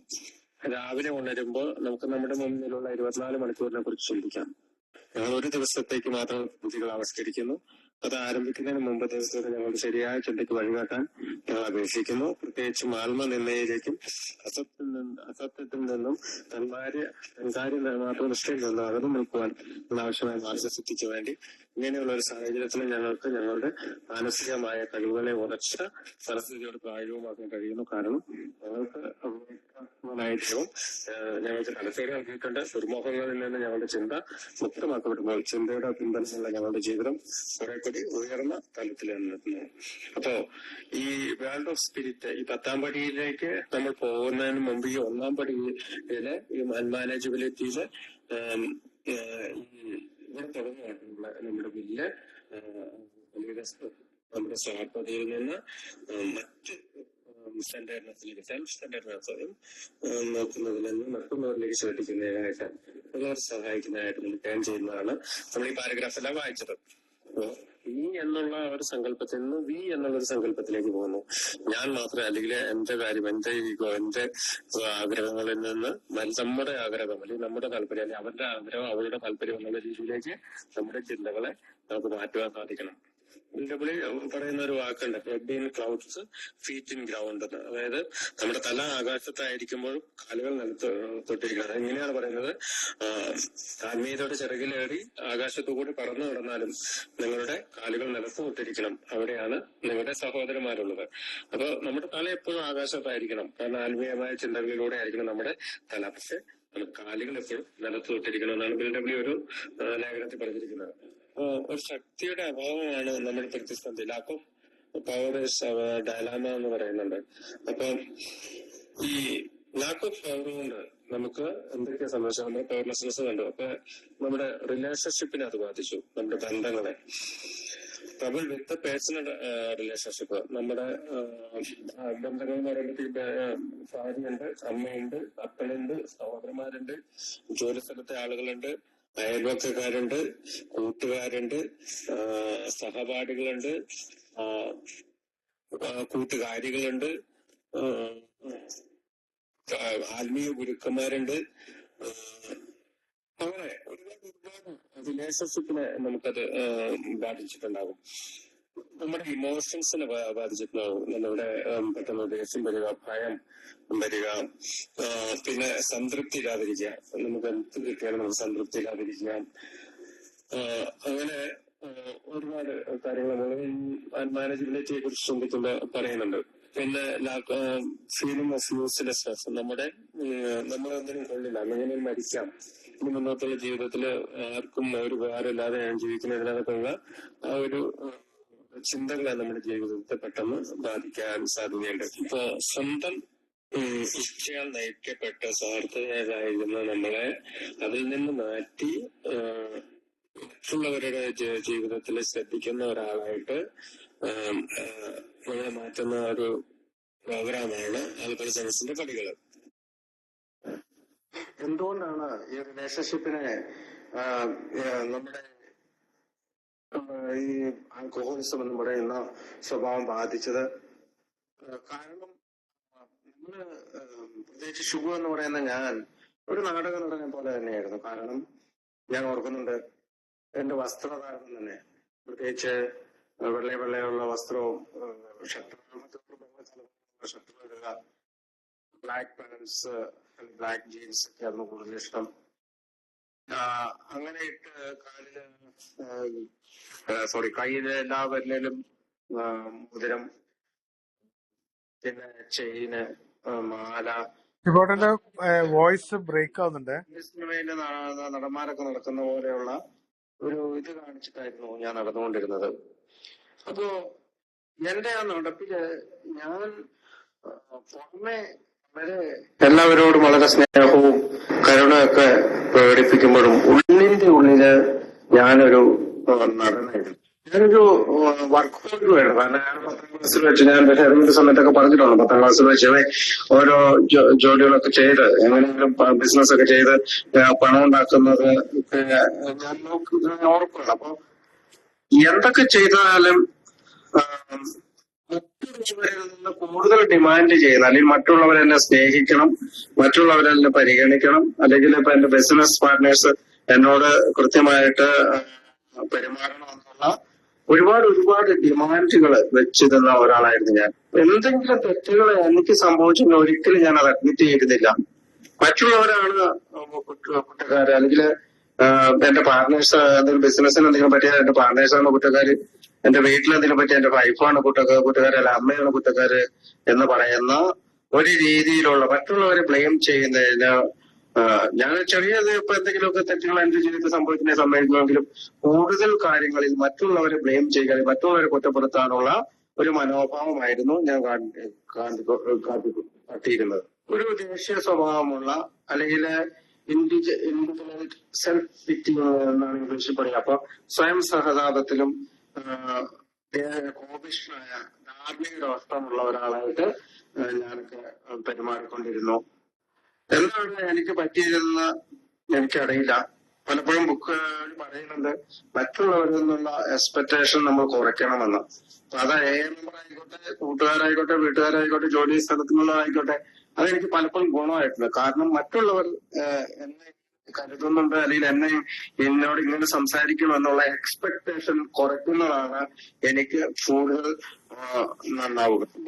എന്റെ ഒരു സെൽഫ് സീക്കിംഗ് മെന്റാലിറ്റി, അല്ലെങ്കിൽ സെൽഫ് സീക്കർ ആയിട്ടുള്ള സ്വയം സ്വാർത്ഥപരമായ ഒരു ചിന്താഗതിയുള്ള എന്നിൽ നിന്ന് അത് പഴയ ഷുബുവിൽ നിന്ന് പുതിയ ഷുബുവിലേക്കുള്ള ഒരു യാത്രയ്ക്കായിട്ടാണ് അൺമാനേജബിലിറ്റിയെ കുറിച്ച്, സ്വാർത്ഥതയെ കുറിച്ച് ആൽക്കോളിസം എന്നെ പഠിപ്പിക്കുന്നത്. അപ്പൊ ലോകത്തിലെ എല്ലാ പ്രശ്നങ്ങളും എന്നിലൂടെ പരിഹാരം കണ്ടെത്താൻ കഴിയുന്ന, അല്ലെങ്കിൽ എല്ലാ കാര്യങ്ങളും ഞാൻ ചെയ്താലേ ശരിയാകുകയുള്ളൂ എന്ന് വിചാരിക്കുന്ന ഒരാളായിരുന്നു. അതായത് ഞാൻ ഓർക്കുന്നത്, എന്റെ വീട്ടിൽ ഒരു മൊബൈൽ ഫോൺ മേടിച്ചപ്പോ ഞാൻ ആ ഫോൺ അവർ മേടിച്ചതിനെ കുറിച്ച് ഓർത്ത് ഞാൻ വല്ലാതെ സങ്കടപ്പെടുകയും ഞാൻ അവരെ വിളിച്ചിട്ട് നിങ്ങൾ എന്നോട് പറയാതെ ഫോൺ മേടിച്ചു എന്നൊക്കെ പറയുകയൊക്കെ ചെയ്യുന്നത് അത്രയ്ക്കും സ്വാർത്ഥന. അതായത് ഒരു മനുഷ്യനും ഒരു പേഴ്സണൽ സ്പേസ് കൊടുക്കുകയോ അല്ലെങ്കിൽ അവർക്ക് ഒരു എന്റെ വീട്ടിലെ കാര്യമാണ്. അത് എന്റെ വൈഫ് മേടിച്ചാണ്. എന്റെ വീട്ടില് എന്റെ സഹോദരിമാര് രണ്ടുപേര് ഫോൺ മേടിച്ചപ്പോ എന്നോട് പറഞ്ഞില്ലെന്നൊക്കെ പറഞ്ഞ് ഞാനത് വല്ലാതെ പ്രശ്നമാക്കുകയൊക്കെ ചെയ്തിട്ടുണ്ട്. എന്തിന് ഇന്ന് ഞാൻ അത് ചെയ്യുന്നില്ല. കാരണം അതെനിക്ക് കൃത്യമായിട്ടറിയാം. അവരിപ്പോ ഏത് ഫോൺ ഉപയോഗിക്കുന്നത് പോലും നമുക്ക് അറിയേണ്ട കാര്യമില്ല. നമ്മൾ വിളിച്ചാൽ അവരെ സംസാരിക്കണം. അത്രയുള്ള ഒരു ആവശ്യം മാത്രമേ നമ്മൾ പെരുമാറുള്ളൂ. അപ്പോ മറ്റുള്ളവരുടെ കാര്യത്തിലേക്ക് വല്ലാതെ ഇടിച്ചു കയറുന്ന ഒരു ബുക്കിലൊരു ഭാഗത്ത് പറയുന്നുണ്ട്. മറ്റുള്ളവരുടെ ജീവിതത്തിലേക്ക് അടിച്ചു കയറുന്ന കൊടുങ്കാറ്റ് പോലെ അഞ്ഞടിക്കുന്ന ഒരാളായിട്ട് ഞാൻ തീർന്നിരുന്നു. അപ്പോ നമ്മളോടൊപ്പം പ്രവർത്തിക്കുന്നവരും ഈ തരത്തിൽ പെരുമാറണമെന്നുള്ള ഒരു ആഗ്രഹം, അതിനാണ് അവിടെ ഒരു വാക്ക് പറയുന്നത്. സ്വന്തം മറ്റു സഹനടന്മാരും ഈ പെരുമാറണമെന്ന് നമ്മൾ ആഗ്രഹിക്കുന്നുണ്ട്. അപ്പോ ഈ നാടക നടനെ പോലെയുള്ള ഒരാളായതുകൊണ്ട് തന്നെ ഒരു സ്ഥലത്ത് എനിക്ക് സംതൃപ്തി കിട്ടിയിരുന്നില്ല. ഒരു കല്യാണ വീട്ടിൽ പോയാല് ഞാൻ എന്തൊക്കെയാ ചെയ്യുന്നത് എന്ന് നമുക്ക് തന്നെ അറിയത്തില്ല. അപ്പൊ വൈഫൊക്കെ മിക്കവാറും പറയുകയൊക്കെ ചെയ്യും, അവിടെ പോയി കുടിക്കരുത്, എനിക്ക് നാണക്കേടുണ്ടാക്കരുത് എന്നൊക്കെ പറയുമെങ്കിലും നമ്മൾ അവിടെ പോയിട്ട് പറ്റുന്ന തന്നെ രംഗം ഏറ്റെടുക്കും. ഇപ്പൊ ഫുഡൊക്കെ വിളമ്പൊക്കെ ആണെങ്കിൽ നമ്മൾ പോയി ഫുഡ് വിളമ്പുന്നു, അവിടുത്തെ കാര്യങ്ങൾ നോക്കുന്നു, എല്ലാ കാര്യങ്ങളും ചെയ്യുന്നു. അങ്ങനെ ഒരു ഓവറായിട്ട് അവിടെ ഒരു പ്രദർശന പരമായിട്ടുള്ള കാര്യങ്ങൾ ചെയ്യുന്നു. അപ്പോ ഞാൻ ഓർക്കണം, ഞാൻ എന്റെ ഒരു കൂട്ടുകാരന് എന്റെ കൂടെ നഴ്സിംഗ് പഠിച്ച ആളാണ്. അപ്പൊ അയാള് ഒരു ബൈക്ക് ആക്സിഡന്റ്, കൊച്ചിയിൽ ഒരു ബൈക്ക് ആക്സിഡന്റിൽ മരിച്ചു. ആ സമയത്ത് ഞാൻ ബാംഗ്ലൂർ ജോലി ചെയ്യാണ്. അപ്പൊ ബാംഗ്ലൂരിൽ നിന്ന് ഞാൻ ഇതറിഞ്ഞ ഉടനെ തന്നെ കാർ കൊടുത്ത് ഫോട്ടോയൊക്കെ ആയിട്ട് അവിടെ മുതലേ കുട്ടിയാണ്. നാട്ടിലേക്ക് കാലടി ഭാഗത്താണ് അവന്റെ വീട്, വല്ലത്താണ് അവിടെ. അപ്പൊ ഞാൻ അവിടുന്ന് വല്ലം വരെ എത്തുന്നതിന് മുമ്പ് ഒരു ഇന്ന ബാറിൽ കയറി കുടിച്ചു. എന്റെ ശവടക്കിന്റെ ഏകദേശം 3 മണി 4 മണി വൈകുന്നേരം ആയപ്പോഴത്തേക്കാണ് ഞാൻ അവിടെ എത്തുന്നത്. ചെല്ലുന്ന വഴി തന്നെ ഞാൻ അലമുറയിട്ട് കരയാണ്. കാരണം ഈ തലേ ദിവസം മരിച്ച കൊച്ചിന്റെ അമ്മയപ്പനും ഒക്കെ ഏകദേശം കരച്ചിൽ നിർത്തിയിട്ടുണ്ടായിരുന്നു. അവരെല്ലാവരും ആ സാഹചര്യത്തോട് യോജിച്ചിരുന്നു. പക്ഷെ ഞാൻ എന്താണ് ചെയ്തത്, ഞാൻ വളരെ അലറി വിളിച്ച് അവിടെ ചെന്ന് അവിടെ കെട്ടിപ്പിടിച്ച് കരയുകയും, അപ്പൊ എന്റെ ചെവിയില് അതിന്നും ഞാൻ ഓർക്കുന്നില്ല, ഒരു ആള് വന്നിട്ട് നാടകം കളിക്കാം പിന്നെ ആവട്ടെ എന്ന് പറയുന്ന ഒരു വാക്ക്. നാടകം കളിക്കാം പിന്നെ ആവട്ടെ, അത് തന്നെയാണ് ഞാൻ ഒരു നാടകം തന്നെ. സത്യത്തിൽ അയാൾ പറഞ്ഞത് എത്ര സത്യമായിരുന്നു. കാരണം പിന്നീടുള്ള ഒരുപാട് ഷോകളിൽ ഞാൻ ഏതിൽ വന്നതിനൊക്കെ പോയിട്ടുണ്ട്. അവിടെ ഒന്നും എനിക്ക് അത് അങ്ങനെയൊന്നും ചെയ്യേണ്ടി വന്നില്ല. എന്നാൽ കൃത്യമായിട്ട് ആ ചടങ്ങിൽ പങ്കെടുക്കാനും അവരോടുള്ള ദുഃഖം രേഖപ്പെടുത്താനൊക്കെ ആയിട്ട് എനിക്ക് സാധിക്കുന്നുണ്ട്. അതുപോലെയാണ് കല്യാണത്തിന്റെ കാര്യത്തിലാണെങ്കിൽ പോലും. കല്യാണത്തിന്റെ കാര്യത്തില് ഒരു വീട്ടിൽ ചെന്ന് കഴിഞ്ഞാല് മധ്യമുള്ള ഭാഗത്തേക്ക് ഓടി പാഞ്ഞെടുക്കുമായിരുന്നു. പക്ഷെ ഇന്ന് അങ്ങനെ കല്യാണത്തിലൊക്കെ പോയിട്ടുണ്ട്, പിന്നീട് ഞാൻ പല പരിപാടികൾക്കും പോയിട്ടുണ്ട്. പക്ഷെ മധ്യമുള്ള ഭാഗത്തേക്ക് പോകാതെ കൃത്യമായിട്ട് അവിടെ ഇപ്പൊ വിളമ്പണമെങ്കിലൊക്കെ നമ്മൾ വിളമ്പൊക്കെ ചെയ്യും, എല്ലാ കാര്യങ്ങളൊക്കെ നമ്മൾ ചെയ്യും. പക്ഷെ അത് ചെയ്യേണ്ട വിധത്തിൽ ചെയ്യേണ്ടതുപോലെ ചെയ്ത് പുറത്തു വരികയാണ്. അപ്പൊ ഈ ഒരു സെൽഫ് സെന്റേർഡ് ആയിട്ടുള്ള എന്റെ മാത്രം കാര്യം അന്വേഷിക്കുന്ന ഒരു നാടക നടനെ പോലെയായിരുന്നു ഞാൻ. എനിക്കുണ്ടായിരുന്ന മിക്ക വഴക്കുകളും തന്നെ എന്റെ സ്വാർത്ഥത കൊണ്ടും അല്ലെങ്കിൽ ഞാൻ ഉണ്ടാക്കിയ പ്രശ്നങ്ങൾ കൊണ്ടാണ്. അതിനെല്ലാം ആധാരം ചില ഭയങ്ങളാണ്. അല്ലെങ്കിൽ എനിക്ക് തന്നെ ഉണ്ടായ ചില വിദ്യാധാരണകളിലൂടെയൊക്കെയാണ് ഞാൻ മറ്റുള്ളവരുടെ മേലേക്ക് കുതിര കയറാനൊക്കെ ആയിട്ട് ശ്രമിച്ചിരുന്നത്. എന്റെ വിചാരം, ഞാൻ ഈ അഡ്മിനിസ്ട്രേറ്ററൊക്കെ ആയിട്ട് ജോലിയൊക്കെ ചെയ്ത് അപ്പൊ നമ്മള് നടക്കുമ്പോ ഇന്ത്യ നാട്ടിലൊക്കെയാണ് നടക്കുന്നത്. എന്റെ വിചാരം എല്ലാം ലോകം മുഴുവൻ നടക്കുന്നത് എന്റെ കൈക്കുമ്പിളിലാണ് എന്നുള്ളൊരു ധാരണ, പ്രത്യേകിച്ച് എന്റെ സ്വന്തക്കാരുടെ ഇടയില് അല്ലെങ്കില് കോളേജില് ഞാൻ അങ്ങനെ ലോകം മുഴുവൻ എന്റെ കയ്യിലൂടെ കറങ്ങുന്ന രീതിയിലുള്ള വർത്തമാനങ്ങളും പ്രവൃത്തികളും ആയിരുന്നു നമുക്കുണ്ടായിരുന്നത്. അപ്പോ ഈ സ്വാർത്ഥതയിൽ അധിഷ്ഠിതമായിരുന്നു എന്റെ എല്ലാ തീരുമാനങ്ങളും. ഞാൻ എന്നുള്ളതായിരുന്നു എന്റെ മുദ്രാവാക്യം തന്നെ. അപ്പോ ആത്മസംതൃപ്തി വന്നു കഴിഞ്ഞപ്പോ എനിക്ക് മനസ്സിലായി, എനിക്കുണ്ടായ എല്ലാ പ്രശ്നങ്ങളുടെയും കാരണം ഞാൻ തന്നെ സൃഷ്ടിച്ചതാണ്. അല്ലെങ്കിൽ പ്രശ്നങ്ങളെല്ലാം ഞാൻ തന്നെ ഉണ്ടാക്കിയതാണ്. ഒരു പ്രശ്നവും മറ്റുള്ളവരുണ്ടാക്കിയതല്ല. അല്ലെങ്കിൽ മറ്റുള്ളവർക്ക് എന്തെങ്കിലും ഒരു ചെറിയ പ്രശ്നം ഉണ്ടായിട്ടുണ്ട്, അത് ആ പ്രശ്നത്തിന്റെ വലിപ്പം വർദ്ധിപ്പിച്ചു കൊടുത്തത് എന്റെ സംസാരവും എന്റെ പ്രവൃത്തികളും മൂലമാണ്. എന്നിൽ നിന്ന് തന്നെയാണ് അത് ബുക്കിലൊരു ഭാഗത്ത് പറയുന്നുണ്ട്, പന്തുരുട്ടാൻ തുടങ്ങിയത് നിങ്ങളാണല്ലോ എന്ന്. സത്യത്തില് അത് തന്നെയാണ്. ഒരു കളി തുടങ്ങാനായിട്ട് പന്ത് ഉരുട്ടണം. ഫുട്ബോളിലൊക്കെ ആദ്യം പന്ത് ഉരുട്ടുന്ന വാങ്ങുക.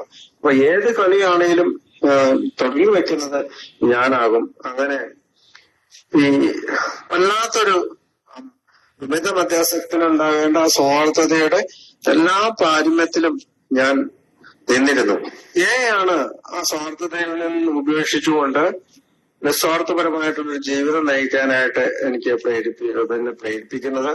പലപ്പോഴും സ്വാർത്ഥത കടന്നു വരുമ്പോഴും വീണ്ടും നിസ്വാർത്ഥനായിട്ട് ഇരിക്കാനായിട്ട് എന്നെ പ്രേരിപ്പിക്കുന്നതും ആൽക്കോളിസ് എൻഎംഎസിലെ അംഗങ്ങളായ നിങ്ങളുടെയൊക്കെ ഷെയറിങ്ങും പ്രത്യേകിച്ച് ഞാൻ ചെയ്യുന്ന പ്രോഗ്രാമും എന്റെ സ്പോൺസറിങ് അതിനെ സഹായിക്കുന്നു. അപ്പൊ സ്വാർത്ഥത ഉപേക്ഷിച്ചാൽ മാത്രമേ എനിക്ക് രക്ഷയുള്ളൂ. എന്റെ മോചനം സാധ്യമാകണമെങ്കിൽ ഈ പരിപൂർണമായിട്ട് ഈ സ്വാർത്ഥതയിൽ നിന്ന് മോചിതനാകണം. എനിക്ക് മാത്രമേ മറ്റ് ധാർമ്മികമായ തത്വങ്ങളോടുള്ള ഒരു കൂറ് പുലർത്താനായിട്ട് എനിക്ക് സാധിക്കുകയുള്ളൂ. അങ്ങനെ പണ്ടൊക്കെ ഞാൻ അങ്ങനെ ചിന്തിച്ചിരുന്നു, ധാർമ്മികമായിട്ടൊക്കെ ജീവിക്കണം എന്നൊക്കെ ചിന്തിച്ചിരുന്നെങ്കിലും മദ്യം കടന്നു വന്നതോടുകൂടി അധാർമികമായി ചിന്തിക്കുകയും സ്വാർത്ഥതയാൽ ജീവിതം മുങ്ങുകയൊക്കെ ചെയ്തു. പക്ഷെ എത്തിക്കഴിഞ്ഞപ്പോ ധാർമ്മികമായി ജീവിക്കണമെന്നും ഒരു ധാർമ്മിക തത്വങ്ങളിൽ ഊന്നി എന്റെ ജീവിതം കൊണ്ടുപോകണമെന്നൊക്കെ എനിക്ക് ആഗ്രഹമുണ്ട്. അങ്ങനെയാണ് ഈ 12 പടികൾ ചെയ്യാനായിട്ട് ഞാന് ശ്രദ്ധിച്ചത്. തന്നിൽ തന്നെ ശ്രദ്ധിച്ചുകൊണ്ടുള്ള ഒരു ജീവിതം, അത് തന്നെ മാത്രം ആശ്രയിച്ചുകൊണ്ടുള്ള ഒരു ജീവിതം. ഒരു ഉയർന്ന ശക്തിയെ ആശ്രയിക്കാനായിട്ട് എനിക്ക് കഴിവുണ്ടായിരുന്നില്ല. അപ്പോ കോൺസെൻട്രേഷന് 1-ാം പടി എനിക്ക് പ്രേരണ നൽകുന്നത്, എനിക്ക് പവർലെസ്നെസ് ഉണ്ട്, എന്റെ ജീവിതം അൺമാനേജബിൾ ആണ്. അതുകൊണ്ട് തന്നെ എനിക്ക് ഒരു ഉന്നത ശക്തിയെ അല്ലെങ്കിൽ ഹയർ പവറിന് ആവശ്യമുണ്ട് എന്നുള്ളതാണ് ചുരുക്കത്തില് പറഞ്ഞു തരുന്നത്. നമ്മുടെ പുസ്തകത്തിൽ 3 ഉദാഹരണങ്ങൾ പറയുന്നുണ്ട്. അതായത് ഫ്ലോറിഡയിലെ ഒരു റിട്ടയർഡ് ആയിട്ടുള്ള ഒരു ബിസിനസ്മാന് അല്ലെങ്കിൽ ഒരു കച്ചവടക്കാരന് ഒന്നും ചെയ്യാതെ അയാൾ ഇങ്ങനെ വിളിച്ചു പറയാണ്. ഒരു വിന്റർ സമയത്ത് ആകാശത്ത് വന്ന സൺഷൈൻ കണ്ടത്, അല്ലെങ്കിൽ സൂര്യപ്രകാശം കണ്ടുകൊണ്ട് നെടുവപ്പെട്ടുകൊണ്ട് അയാള് നമ്മുടെ ഫ്ലോറിഡ എന്ന് പറയുന്ന സ്ഥലത്തിന്റെ സാഡ് സ്റ്റേറ്റ്, മോശമായ അവസ്ഥയെ കുറിച്ച് പറയുന്ന ഒരു കാര്യം പറയുന്നുണ്ട്. മറ്റൊരു കാര്യം പറയുന്നത്, ഒരു പുരോഹിതൻ തന്റെ 20-ാം നൂറ്റാണ്ടിലുണ്ടാകുന്ന ചിന്തിക്കുന്നു. മറ്റൊരാള് പൊളിറ്റീഷ്യനാണ്.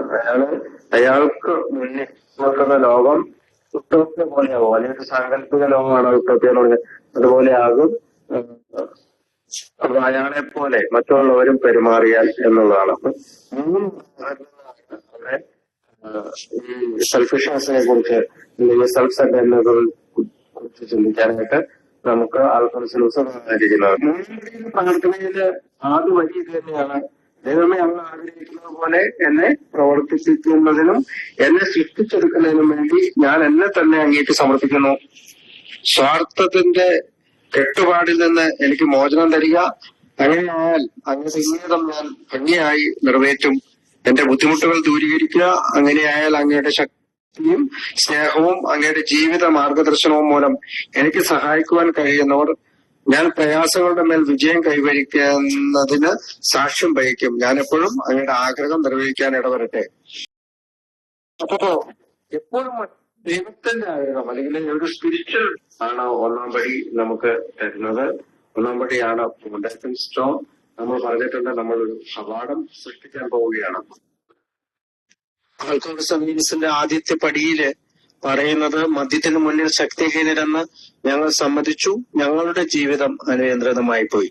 മദ്യത്തിന് മുന്നിൽ ശക്തിഹീനരെന്ന് ഞങ്ങൾ സമ്മതിച്ചു, അല്ലെങ്കിൽ വി അഡ്മിറ്റഡ് എന്നാണ്. അല്ലെങ്കിൽ ഞങ്ങളുടെ ജീവിതം അനിയന്ത്രിതമായി പോയി. എന്തുകൊണ്ടാണ് ഈ ഞങ്ങൾ? ആരാണ് ഈ ഞങ്ങൾ? സാധാരണ അവിടെ പറയേണ്ടത്, മദ്യത്തിന് മുന്നിൽ ശക്തിഹീനരെന്ന് ഞാൻ സമ്മതിച്ചു, എന്റെ ജീവിതം അനിയന്ത്രിതമായി പോയേ എന്നല്ലേ. ബിഗ് ബുക്കിൽ എന്തുകൊണ്ട് ഇത് വി അല്ലെങ്കിൽ ആ പടികളിലെല്ലാം നമ്മൾ എന്നുള്ള വാക്കുകളാണ് ഉപയോഗിക്കുന്നത്. കാരണം സ്റ്റെപ്പ് എപ്പോഴും രണ്ടുപേരായിട്ട് ചെയ്യുന്നതാണ്. ഒന്ന് ആൽക്കഹോളിക് ആയിട്ടുള്ള ഞാനും എന്റെ സ്പോൺസറും, അല്ലെങ്കിൽ മറ്റൊരർത്ഥത്തിൽ ഈ വി അവിടെ കൊടുത്തിരിക്കുന്നത് നമ്മുടെ സപ്പോർട്ട് ഗ്രൂപ്പായ ആൽക്കഹോളിക്സ് അനോണിമസിന്റെ മീറ്റിംഗിന്റെ പ്രാധാന്യത്തെ കുറിച്ചും കൂടി പറയാനാണ്.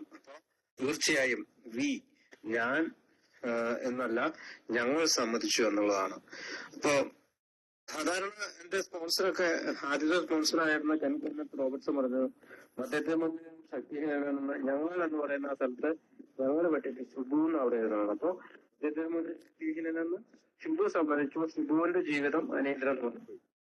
അതിന് വേറൊരു കാരണം കൂടിയുണ്ട്. കാരണം നമ്മൾ എന്നൊക്കെ പറയുമ്പോ വേറെ എവിടെയോ കിടക്കുന്ന എന്തെങ്കിലും സംഭവമാണെന്ന് നമുക്ക് തോന്നിപ്പോകും. അപ്പൊ അവിടെ പേരെഴുതി വെച്ചാൽ ബുക്കില് പേരെഴുതി വെച്ചാൽ നല്ലതാണെന്ന് എന്റെ സ്പോൺസർ എന്നോട് പറഞ്ഞതായ ഈ സന്ദർഭത്തിൽ ഞാൻ ഓർക്കുകയാണ്.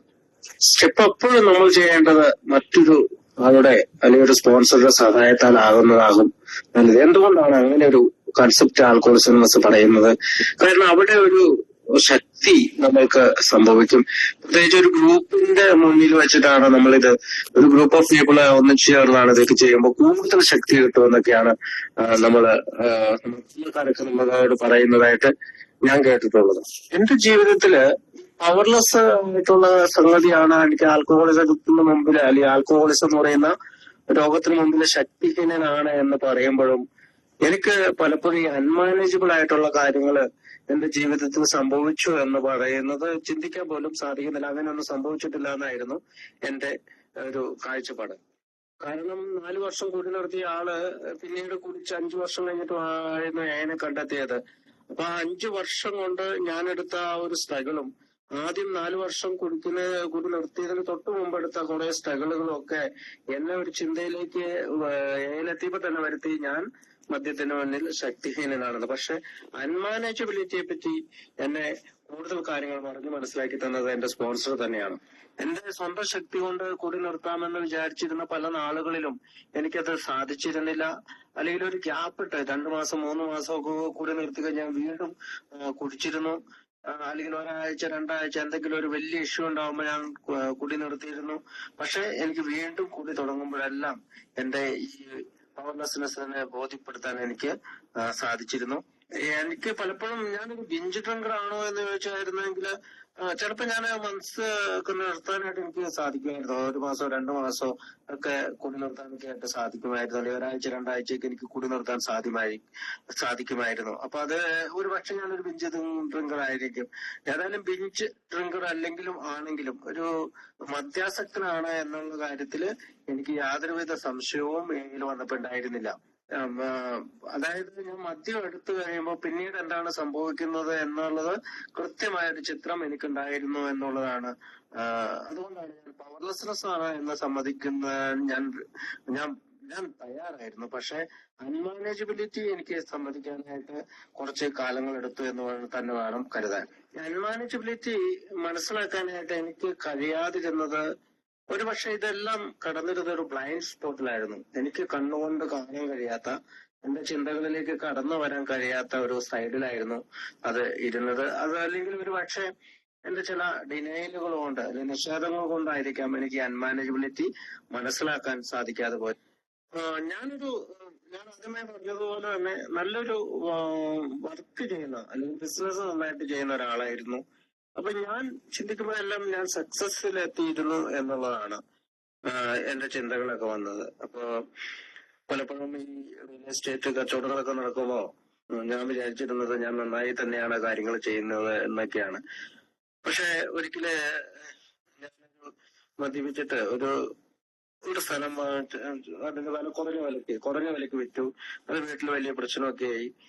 അപ്പോ അങ്ങനെയുള്ള ചെറിയ ചെറിയ കാര്യങ്ങൾ എന്നെ മനസ്സിലേക്ക് കൊണ്ടുവന്ന് തന്നത് എന്റെ സ്പോൺസറാണ്.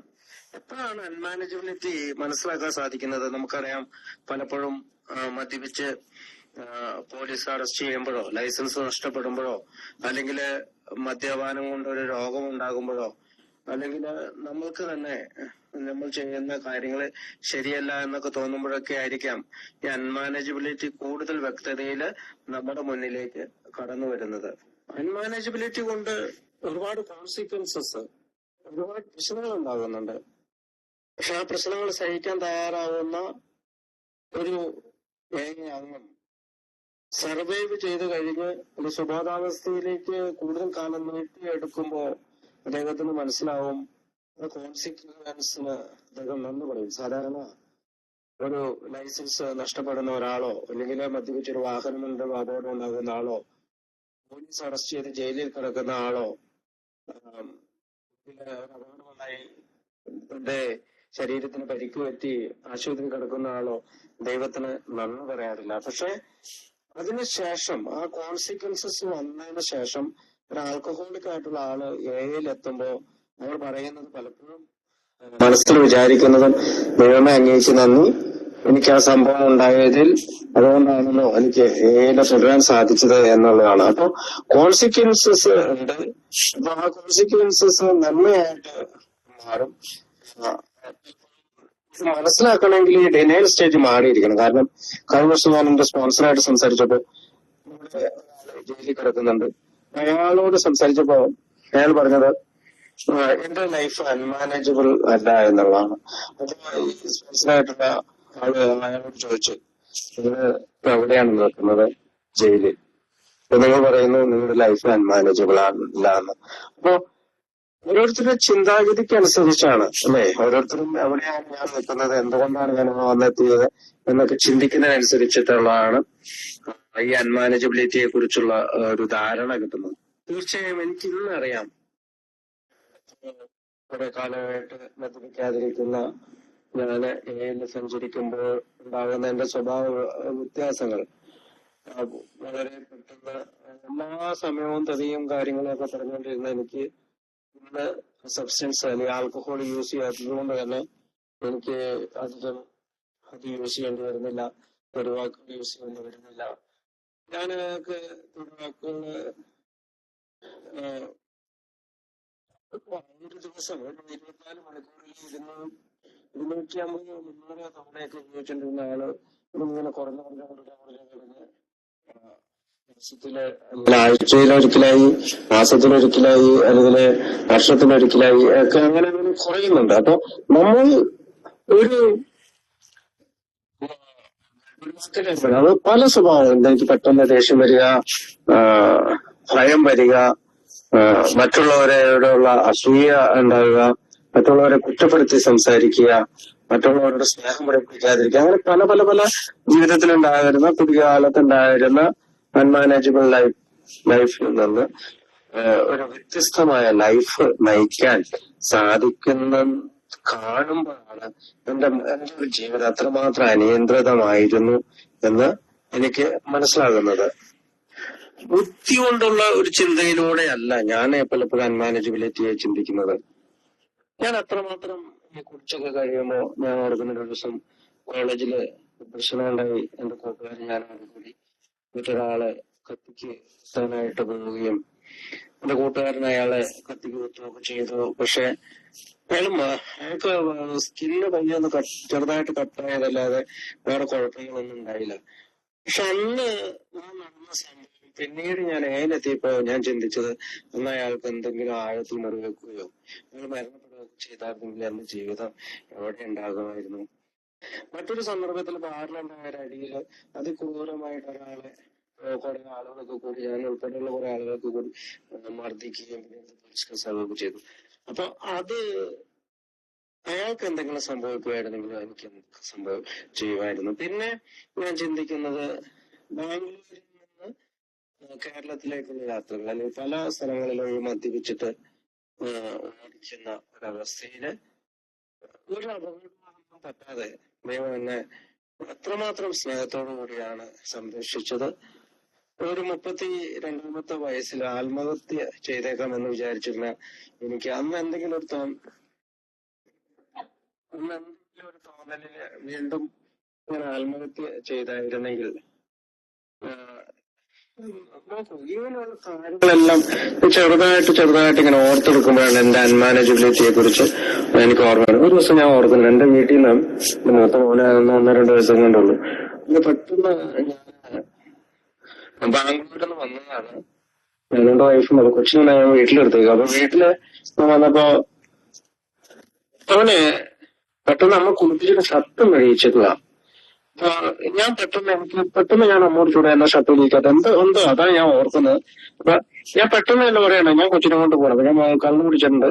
പെട്ടെന്ന് കൊച്ചിനെ കൊണ്ട് ഞാൻ ബാംഗ്ലൂർ കൊണ്ടുപോകണം. അവിടെ ഞാൻ നഴ്സറിയിലിട്ട് പഠിക്കാൻ പോവാന്നൊക്കെ പറഞ്ഞുകൊണ്ട് ഞാന് പിറ്റേ ദിവസം അന്ന് രാത്രി തന്നെ ഞാൻ വീണ്ടും തിരിച്ച് ബാംഗ്ലൂർ കൊച്ചിനെ കൊണ്ട് അങ്ങനെ കൊണ്ടുപോയി അവിടെ ഒരു നഴ്സറിയില് കൊണ്ടാക്കലൊക്കെ ആയിട്ട് ഞാൻ രാവിലെ ഇവനെ കൊണ്ട് നഴ്സറിയില് കൊണ്ടാക്കി കഴിഞ്ഞപ്പോ അതിന്റെ അവിടെ കിടന്ന കസേരയൊക്കെ അങ്ങോട്ട് കൊടുത്ത് മറിച്ചിട്ടിട്ട് ഞാൻ അവിടെ നിൽക്കില്ലെന്ന് പറഞ്ഞ് ഭയങ്കര കരച്ചിലും ബഹളമായിട്ട് ഞാൻ വീണ്ടും തിരിച്ച് വീട്ടിൽ കൊണ്ടാക്കി. എന്റെ വീട്ടിലേക്ക് അവിടെ ബാംഗ്ലൂരുള്ള വീട്ടിലേക്ക് കൊണ്ടാക്കിയിട്ട് ഞാൻ പിന്നെ എപ്പോഴും എല്ലാ ദിവസവും കരച്ചിലാണ്, സ്കൂളിൽ പോകില്ല. പിന്നെ ഞാൻ വീണ്ടും തിരിച്ചമ്മച്ചിയുടെ അടുത്ത് കൊണ്ടാക്കേണ്ടി വരുന്ന അവസ്ഥ.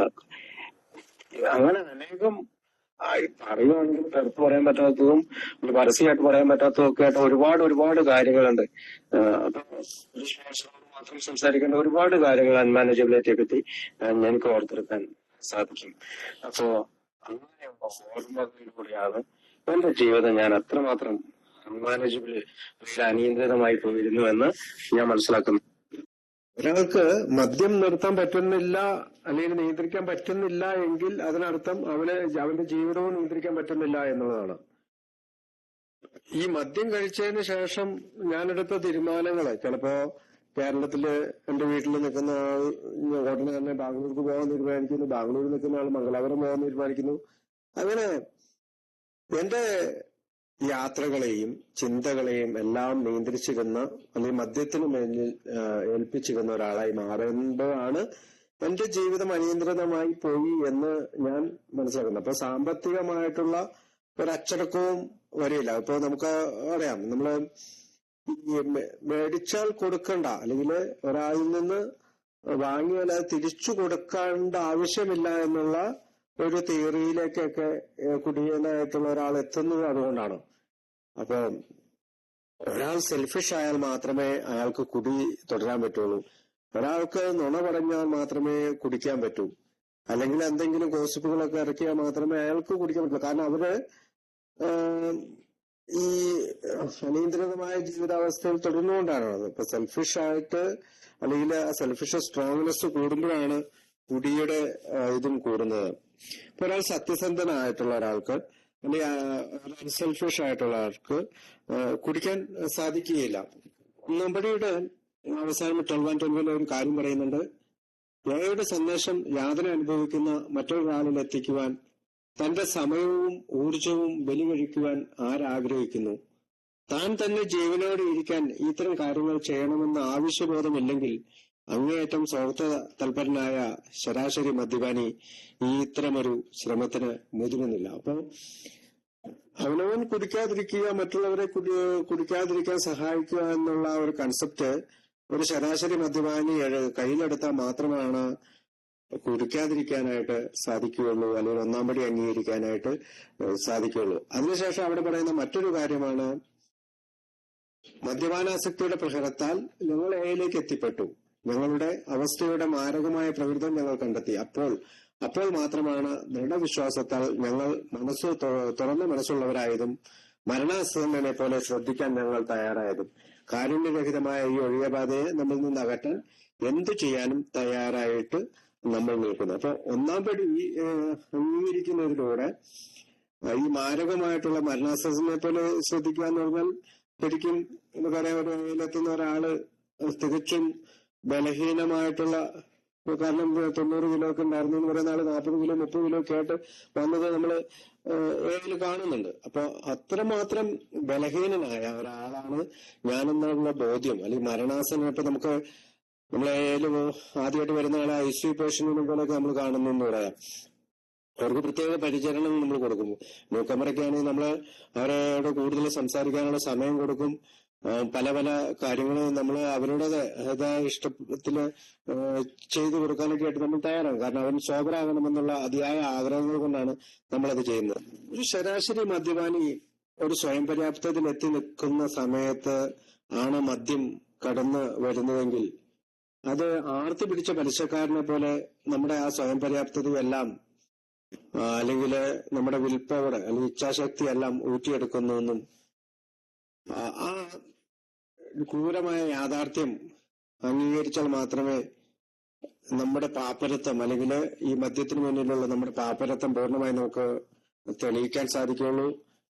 ഈ പരിപൂർണ നാണക്കേടിനെ അല്ലെങ്കിൽ മദ്യത്തിന് മുന്നില് ശക്തിഹീനനാണ് എന്നുള്ള പരിപൂർണമായിട്ടുള്ളൊരു നാണക്കേടിനെ നമ്മൾ ഇന്ന് മറ്റൊരു കാഴ്ചപ്പാടിലൂടെയാണ് കാണുന്നത്. കാരണം പരിപൂർണ പരാജയം നമ്മൾ സംവദിക്കുമ്പോൾ മാത്രമാണ് റിക്കവറിയിലേക്കും അല്ലെങ്കിൽ കരുത്തിലേക്ക് മുക്തിയിലേക്ക് അല്ലെങ്കിൽ കരുത്തിലേക്ക് ഉള്ള ആദ്യത്തെ പടി ഞങ്ങൾക്ക് പൂർണ്ണമായും ചെയ്യാൻ കഴിയുമെന്ന് നമ്മൾ മനസ്സിലാക്കിയാണ്. നമ്മുടെ ശക്തിഹീനതകളുടെ സമ്മതം ആത്യന്തികമായി സന്തുഷ്ടവും ഉദ്ദേശ ലക്ഷ്യങ്ങൾ നിറഞ്ഞതുമായ ജീവിതങ്ങൾ കെട്ടിപ്പിടിക്കുന്നതിൽ ആവശ്യമായ ഉറച്ച അടിത്തറയാണ്. അപ്പൊ നമ്മള് ആദ്യത്തെ പടി എന്ന് പറയുന്ന ഒരു ഫൗണ്ടേഷൻ സ്റ്റോൺ ആണ്. അപ്പൊ നമ്മള് ഒരു കവാടം നിർമ്മിക്കുന്നത് പോലെയാണ് നമ്മൾ ഓരോ പടികളെയും ചിത്രീകരിച്ചിരിക്കുന്നത്. അപ്പൊ ആ കവാടത്തിന്റെ ഫൗണ്ടേഷൻ സ്റ്റോൺ ആണ്, അടിത്തറ ഇടുന്നതിന്റെ സ്റ്റോൺ ആണ് ഈ ഒന്നാം പടി. അപ്പോ ഏഴിൽ ചേരുന്ന ഏതൊരു മദ്യപാനിയും അയാള് തന്റെ ഈ നശീകരണമായിട്ടുള്ള ഈ ദൗർബല്യത്തെ അംഗീകരിക്കണം, അല്ലെങ്കിൽ മദ്യപാനം ഉണ്ടായ പരിണത ഫലങ്ങളെ അംഗീകരിക്കണം.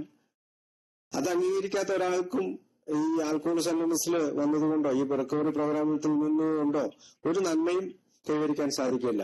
കാരണം എളിമയാണ് ഈ പ്രോഗ്രാമിന്റെ ഏറ്റവും അന്തസ്ഥത. സുബോധാവസ്ഥ എന്ന് പറയുന്ന ഒരു കാര്യം അയാൾക്ക് ഈ എളിമയില്ലെങ്കിൽ അത് അപകടസ്ഥിതിയിലായിരിക്കും. കാരണം യഥാർത്ഥത്തിൽ ആൽക്കഹോളിക് അനോണിമസ് പറയുന്ന ഒരു സന്തോഷം കണ്ടെത്താൻ അയാൾക്ക് കഴിയില്ല.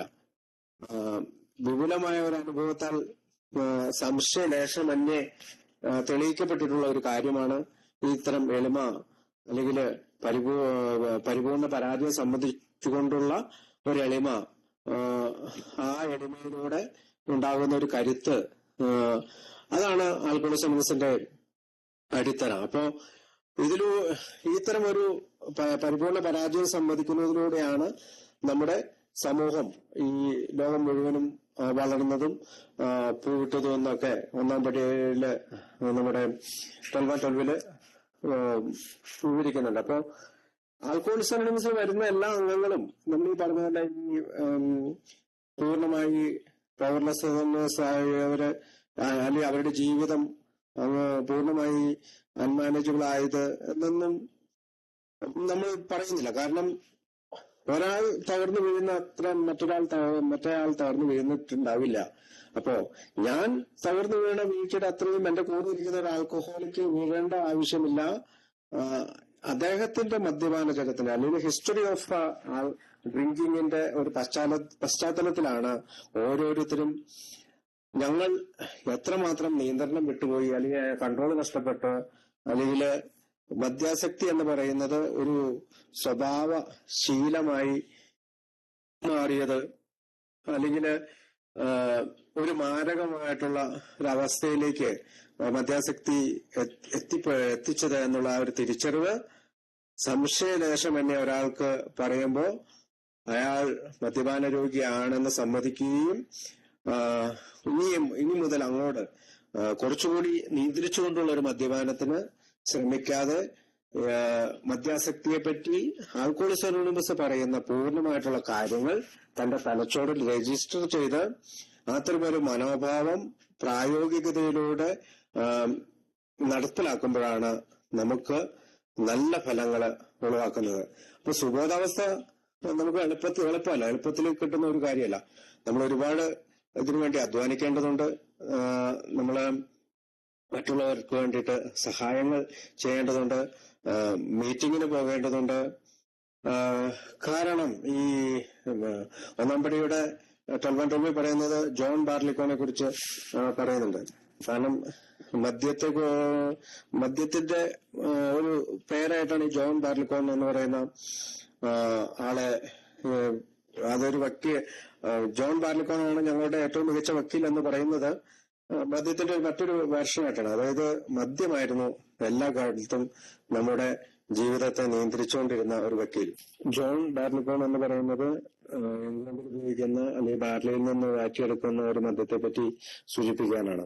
സോ അൺമാനേജബിലിറ്റിയെ പറ്റിയുള്ള കൂടുതൽ ഉദാഹരണങ്ങളിലേക്ക് നോക്കുമ്പോൾ നമുക്ക് ഒരു 3-4 ഉദാഹരണങ്ങൾ പറയാം. മറ്റുള്ളവർക്ക് കൊടുക്കുന്ന വാഗ്ദാനങ്ങൾ പാലിക്കാതിരിക്കുക. പ്രത്യേകിച്ച് നിനക്ക് രാവിലെ എണീറ്റിട്ട് ഇന്ന് മുതൽ കുടിക്കുന്നില്ല എന്നൊക്കെ വൈഫിനൊക്കെ വാഗ്ദാനം കൊടുക്കും. പക്ഷെ അത് പാലിക്കാതിരിക്കപ്പെടുകയാണ് കൂടുതൽ ആളുകൾ ചെയ്യുന്നത്. പിന്നെ മദ്യപാനം മൂലം പാലിക്കേണ്ട പല നിയമങ്ങളും പാലിക്കാതിരിക്കുക. ഇപ്പൊ സീറ്റ് ബെൽറ്റ് ഇട്ട് കാറിൽ സഞ്ചരിക്കുക, ഹെൽമെറ്റ് വെച്ചിട്ട് ബൈക്കിൽ സഞ്ചരിക്കുക, അതല്ലെങ്കിൽ മദ്യപിച്ചുകൊണ്ട് വണ്ടി ഓടിക്കുക, ആക്സിഡന്റ് ഉണ്ടാവുക, ലൈസൻസ് നഷ്ടപ്പെടുക, ജയിലിലാവുക, അങ്ങനെ പ്രശ്നങ്ങൾ ഉണ്ടാകുന്ന രീതിയിൽ പ്രവർത്തിക്കുന്നതാണ് ഈ അൺമാനേജബിലിറ്റി എന്ന് പറയുന്നത്. നമുക്ക് ഒരു ഡിസിഷൻ എടുക്കാം. അതായത് മദ്യം ഞാൻ നിർത്തുകയാണെന്നുള്ള ആ ഒരു ഡിസിഷൻ എടുക്കാനായിട്ട് നമ്മളെ കൊണ്ട് സാധിക്കാത്ത ഒരവസ്ഥ. അങ്ങനെയുള്ള ഒരാൾക്ക് അവര് they are going to drink no matter what, എന്തൊക്കെ പ്രശ്നം ഉണ്ടെങ്കിലും കുടിക്കും. അപ്പോ നോട്ട് മാനേജബിൾ എന്നാണ് അൺമാനേജബിളിന്റെ മറ്റൊരു അർത്ഥം. അതായത് എന്നെ കൊണ്ട് നിയന്ത്രിക്കാൻ പറ്റാത്ത, ബുദ്ധിമുട്ടുണ്ടാക്കുന്ന, അല്ലെങ്കിൽ എന്നെ കൊണ്ട് ഇമ്പോസിബിൾ ആയിട്ട്, അസാധ്യമായിട്ട് നിയന്ത്രിക്കാനായിട്ട് സാധിക്കാത്ത ഒരു കാര്യത്തിനെയാണ് അൺമാനേജബിൾ എന്ന് പറയുന്നത്. ഇവിടെ നമുക്കറിയാം ഡാഷ്. ഈ ഡാഷ് ഈ 1-ാം പടിയിൽ കൊടുത്തിരിക്കുന്നത് 2 ടേമിനെ കൃത്യമായിട്ട് വേർതിരിച്ച് മനസ്സിലാക്കാനാണ്. ആദ്യത്തെ ടേം എന്ന് പറയുന്നത് പവർലെസ്നെസ്, ശക്തിഹീനതയും, രണ്ടാമത്തെ ടേം എന്ന് പറയുന്നത് അൺമാനേജബിലിറ്റിയാണ്. അൽക്കോഹോളിസത്തിന്റെ ആദ്യത്തെ 164 പേജുകളില് അൺമാനേജബിൾ എന്ന വാക്ക് ഒരു പ്രാവശ്യം മാത്രമേ പ്രിന്റ് ചെയ്തിട്ടുള്ളൂ. അത് ആദ്യത്തെ പടിയില് നമ്മൾ വായിക്കുന്നതാണ്. അപ്പൊ ബാക്കിയുള്ളതെല്ലാം ആളുകൾ അവരുടെ ജീവിതത്തിൽ മനസ്സിലാക്കിയ കാര്യങ്ങള് വിവരിച്ചിട്ടുള്ളതാണ് ബാക്കി 164 പേജുകളിൽ വിവരിക്കുന്നത്. പക്ഷെ ആൽക്കോഹോളിസത്തിന്റെ റൂമിൽ നമ്മൾ ഈ അൺമാനേജബിലിറ്റിയെ പറ്റി ധാരാളം കേൾക്കുന്നുണ്ട്. ഓരോ അംഗങ്ങളും അവരുടെ ജീവിതത്തിൽ സംഭവിച്ച കാര്യങ്ങൾ കേൾക്കുന്നുണ്ട്. അപ്പൊ നമ്മൾ നേരത്തെ പറഞ്ഞ ഒരു കഥയില് മിൽക്കില് പാലില് വിസ്കി ഒഴിച്ച ആളുടെ കഥ കേട്ടു. അതുപോലെ ധാരാളം അവസരങ്ങളില് നമ്മൾ ബിയർ മാത്രം കുടിക്കുക, ബ്രാൻഡി മാത്രം കുടിക്കുക, വിസ്കി മാത്രം കുടിക്കുക, വൈൻ മാത്രം കുടിക്കുക, അങ്ങനെയൊക്കെയുള്ള, അല്ലെങ്കിൽ പകൽ കുടിക്കാതിരിക്കുക, അങ്ങനെയൊക്കെയുള്ള ഒരുപാട് അൺമാനേജബിൾ ലൈഫ് നമ്മുടെ ജീവിതത്തിൽ നമുക്ക് സംഭവിച്ചിട്ടുണ്ട്. ആൽക്കഹോളിക്സ് അനോണിമസ് പറയുന്നത് അൺമാനേജബിലിറ്റിയെ പറ്റി പറയുന്നത് എന്ന് വെച്ചാൽ, ഒരു ആൽക്കഹോളിക്ക് ഒരു തീരുമാനം എടുക്കുകയാണ്, അയാൾക്ക് മദ്യം നിർത്തണം എന്നുള്ള ആഗ്രഹം ഉണ്ടെങ്കിൽ പോലും അയാൾക്ക് നിർത്താൻ കഴിയുന്നില്ല എന്നുള്ള അർത്ഥത്തിലാണ്. ഒരു പുതിയ ആൾ ഒരു പക്ഷെ ചിന്തിച്ചേക്കാം, എന്റെ ജീവിതം എങ്ങനെയാണ് അൺമാനേജബിൾ ആണെന്ന് എനിക്ക് മനസ്സിലാവുന്നില്ല എന്ന് പറയുമ്പോൾ നമ്മൾ അവർക്ക്, അല്ലെങ്കിൽ എന്നോട് പലരും പറഞ്ഞു തന്നേക്കുന്ന, അല്ലെങ്കിൽ സ്പോൺസർ ഉൾപ്പെടെയുള്ളവർ പറഞ്ഞു തന്നേക്കുന്നത് പണം നഷ്ടപ്പെടുന്നത്, സമയം നഷ്ടപ്പെടുന്നത്. കാരണം ഇപ്പൊ ഞാനൊരു വൈകിട്ട് 4 മണിക്ക് ബാറി കയറി കഴിഞ്ഞാല് രാത്രി 1 മണി 2 മണി ആവാതെ വീട്ടിൽ അവിടെ നിന്ന് ഇറങ്ങാത്തൊരവസ്ഥ ഉണ്ടായിരുന്നു. അതുപോലെ തന്നെ ബന്ധങ്ങളിൽ ഒരുപാട് പ്രശ്നങ്ങളുണ്ടായി. ജോലികൾ മാറി മാറി നോക്കി, കൂട്ടുകാരെ മാറി നോക്കി, സാമ്പത്തികമായിട്ട് ഒരുപാട് പ്രശ്നങ്ങൾ ഉണ്ടായി. അപ്പോ നമ്മുടെ ഫീലിങ്സിനെ മാനേജ് ചെയ്യാൻ പറ്റാത്തൊരവസ്ഥ. അപ്പോ എപ്പോഴും റെസ്റ്റ്ലെസ്, ഇറിറ്റബിൾ, ഡിസ്കണ്ടന്റ്, അസ്വസ്ഥനും ചിന്തക്കാരനും അസംതൃപ്തനുമായ ഒരു അവസ്ഥയിലൂടെ ആയിരുന്നു അതും കഴിക്കാതിരിക്കുമ്പോഴും നമ്മൾ കടന്നുപോയിക്കൊണ്ടിരുന്നത്. അപ്പൊ ആ ഫീലിങ്സിനെ ഒരു നല്ല രീതിയിലാക്കുന്നതിലേക്കാണ് 12 സ്റ്റെപ്പ് പ്രോഗ്രാം അല്ലെങ്കിൽ 12 പടികളുടെ നമ്മുടെ പ്രോഗ്രാം നമ്മളെ സഹായിക്കുന്നത്. പിന്നെ ഒരു ആൽക്കഹോളിക് ആയിട്ടുള്ള ഷിബു എന്ന് പറയുന്ന എനിക്ക് പ്രോബ്ലത്തെ അംഗീകരിക്കാൻ വളരെ ഈസി ആയിരുന്നു. ശരിയാണ്, ഞാൻ മദ്യപിക്കുമ്പോൾ എനിക്ക് കുറെ പ്രശ്നങ്ങൾ ഉണ്ടാകുന്നുണ്ട്, അതുകൊണ്ട് ഞാൻ മദ്യത്തിന് മുന്നിൽ ശക്തിഹീനനാണ് അല്ലെങ്കിൽ പവർലെസ് ആണെന്ന് പറയാൻ എളുപ്പമാണ്. പക്ഷെ അൺമാനേജബിലിറ്റിയെ കുറിച്ച് ചിന്തിക്കുമ്പോൾ എനിക്ക് ആ ഒരു ആശയം എന്റെ തലയിലേക്ക് കയറാനായിട്ട് ഒരുപാട് സമയമെടുത്തു. കാരണം എന്റെ ജീവിതത്തെക്കുറിച്ച്, അല്ലെങ്കിൽ കുടിച്ചുകൊണ്ടിരുന്ന ആ ജീവിതത്തെക്കുറിച്ച് ഞാൻ നന്നായി ചിന്തിക്കേണ്ടിയിരുന്നു. അതിനുശേഷമാണ് എനിക്ക് പലപ്പോഴും ജോബിനെ കുറിച്ച്, റിലേഷൻഷിപ്പിനെ കുറിച്ച്, മാറി മാറിയുള്ള താമസത്തെ കുറിച്ച്, മാറി മാറി വരുന്ന കൂട്ടുകാരെ കുറിച്ചൊക്കെയുള്ള ഒരു അംഗീകാരം എനിക്ക് എന്റെ ജീവിതത്തിൽ നെസസറി ആയിട്ട് മാറിയപ്പോഴാണ് ഞാൻ സ്റ്റെപ്പ് 1-ലെ അല്ലെങ്കിൽ 1-ാം പടിയിലെ അൺമാനേജബിലിറ്റി അംഗീകരിച്ചത്.